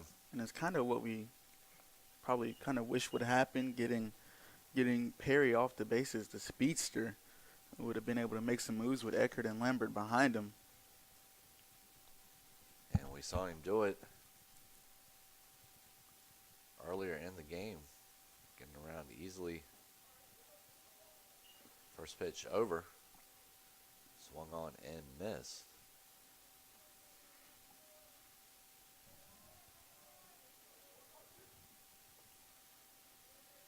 This is one of those games that the Cougars can pick up the dub, would definitely keep that motivation moving forward into the third and final game of this series, and also really moving forward the rest of the season, as the Cougars have had to play host to a very talented Pfeiffer team that up until this season was a Division II team, still with some scholarship players. So they are ineligible for official conference play. Tickle giving chase on that foul ball, and Tickle somehow or another is going to come down with it, but I think Tickle and Hudgens collided on that. Hudgens is holding the shoulder, and we're going to take a quick break here on the Averett Sports Network.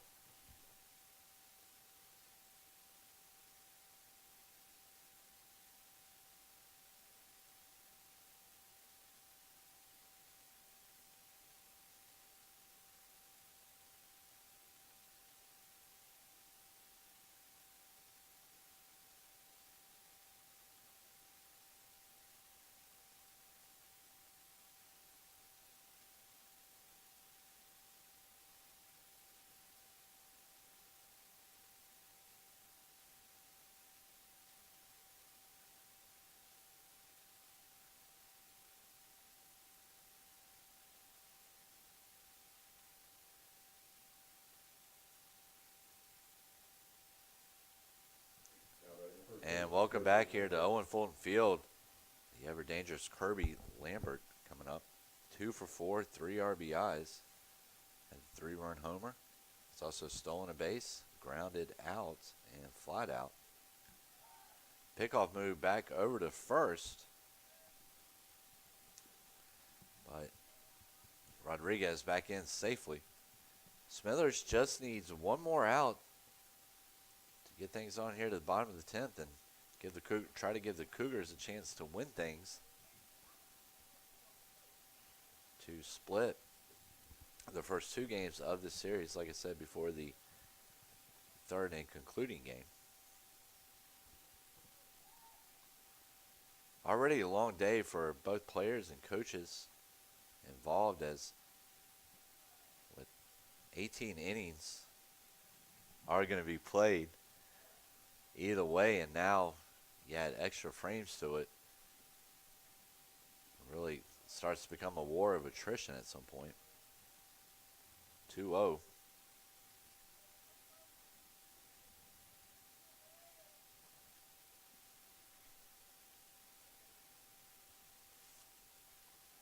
And Smithers. Fast pickoff move over. Nothing going. He and Tickle. That is a play that I'm sure they are used to running, as they spent some time as teammates together over at Dan River High School, here about probably 20 minutes up the road from Averett's North Campus.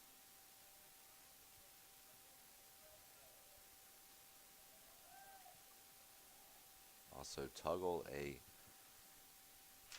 product of South Central Virginia, coming out of Bassett.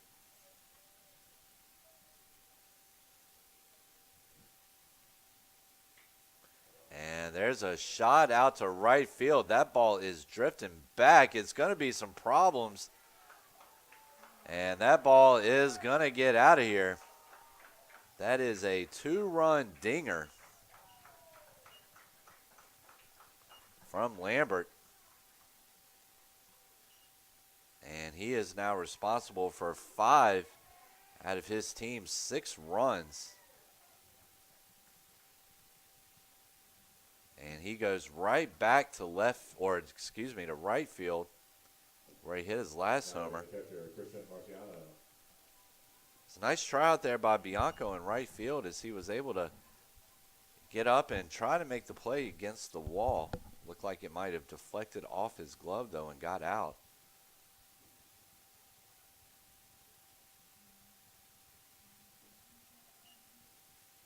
So after getting off to a hot start, Averett was able to start limiting the Falcons at bats.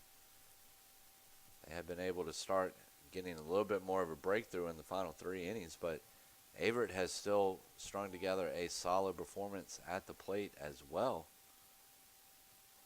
erasing a 3-run deficit. And Smithers responsible for 3 of his team's 4 runs, as he had the bases clearing double in the bottom of the 8th. Curveball left up just a little bit high. That's 8 home runs now on the year for Lambert.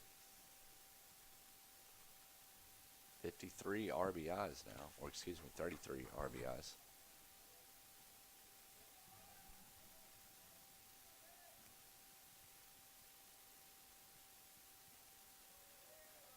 And there's a 2-out walk to Marciano.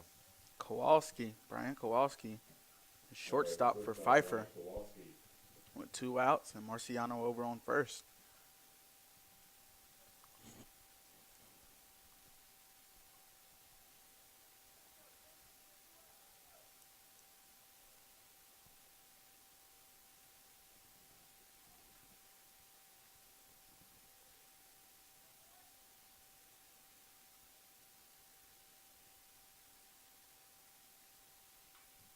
Kowalski will chop that one off the line down on third. It's going to end up drifting down the left field line for strike 1. So Kowalski looking in. Kowalski 2 for 5 on the afternoon. Has a pair of strikeouts. It's grounded out. And that one is going to get away.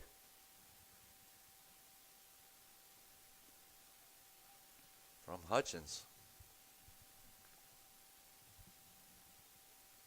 Moving Marciano up to second in the meantime.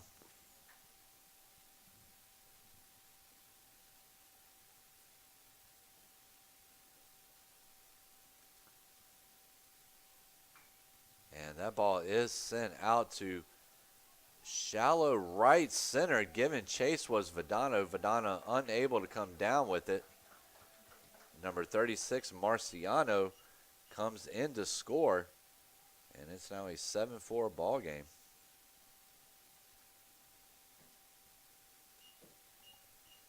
This brings on number 77, Chaston Gordon, the designated hitter. And, you know, I know Bailey and his coaching staff won't want to hear it, but moral victory here in this first game. You've seen Bailey has seen his team come back from a 3-run deficit against a good Pfeiffer team. Able to actually come back and take the lead. And so at least if you're Bailey, you know you don't have any quit in your team and you were competitive and stayed around in a ball game with a very talented squad, at least especially on the offensive side of things. So Gordon with the 1-1 count with 2 outs. After 3 runs have been scored in the top of the 10th.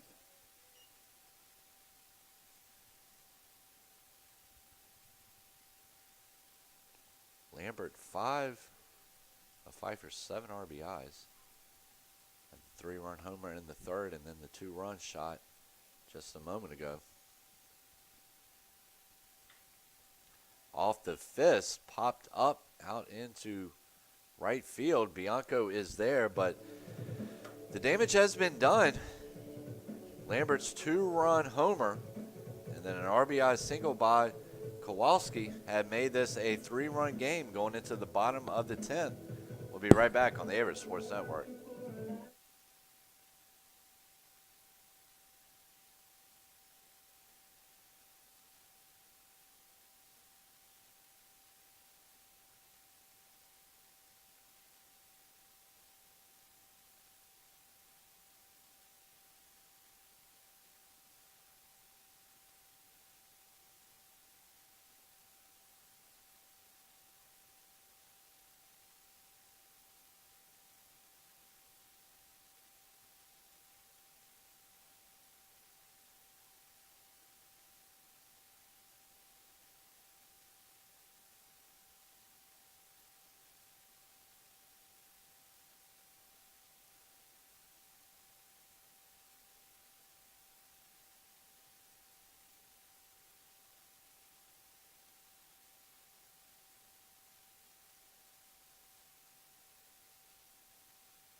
So back at Owen Fulton Field, got a bunch of changes over in left field. Is number 19 Kirby Lambert on first base.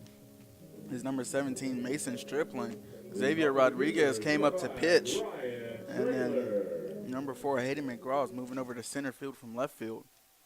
So a whole bunch of changes for Pfeiffer. Nevertheless, this brings up Ryan Traylor to bat for the Cougars. And Traylor slaps that one up over Pfeiffer's dugout.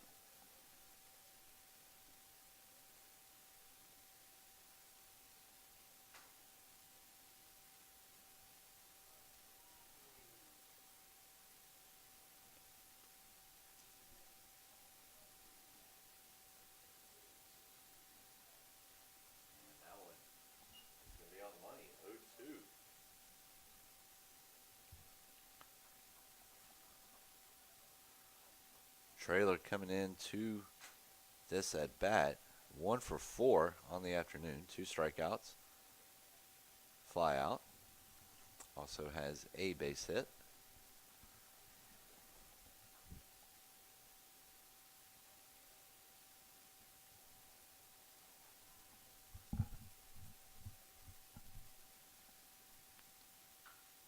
And that ball is popped up. Right fielder will camp out under it to make the first out of the inning. Now back to the Cougars, number 34, Tucker Majetic. And this brings on number 34, Tucker Majetic.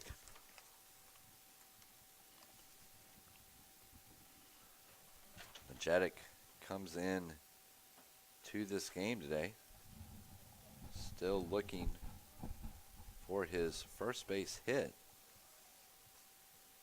11 at bats. He has taken 4 walks and scored a run. But still looking for that first hit here at Averett.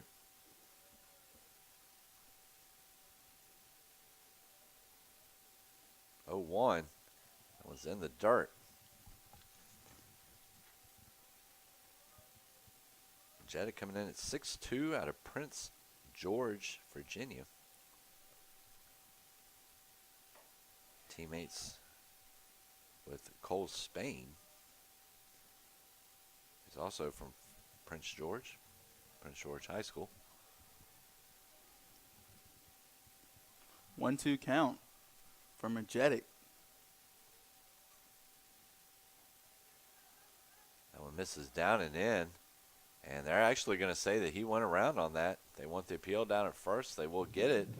And Majetic will take a seat. So Averett down to their last out, down to its last out. Tyler Bianco.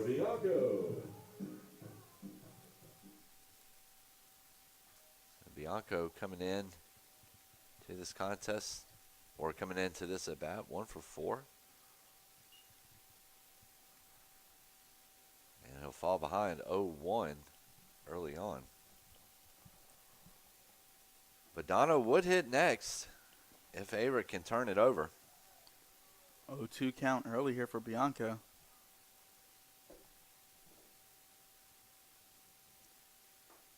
And a swing and a miss, and that's going to do it. So Pfeiffer with the comeback victory against Averett, 7-4. And they will take the second game against Averett. Take the second consecutive game. Meanwhile, we're going to have a quick break in the action here while they try to reset things from today's game, and then we'll get in the action of the doubleheader. Of course, we're kind of pushing and kind of keep pushing things a little bit. So 7-4 is your score, is your final. So we're going to take a look here at some of the highlights. Obviously, Pfeiffer was paced by Lambert, who was 3 for 5, 5 RBIs, had 2 homers, had the 3-run shot in the third. That made it a 3-0 ball game in favor of Pfeiffer. Then had the 2-run homer there in the 10th. That put the Falcons back ahead after Averett had pulled ahead on Smithers' 3-run double. So the players of the game, no doubt, for Pfeiffer would definitely have to be Kirby Lambert, and meanwhile coming in for Averett, Dallas Smithers. And so, Eddie, we're going to go ahead and take a quick break and get set up here for Game 2, but we'll be back on the Averett Sports Network. And fans, just make sure you're going to have to tune into it's going to be a different broadcast, different video for the next game. We're going to shut this one down and bring you a completely different game against Pfeiffer here at Owen Fulton Field.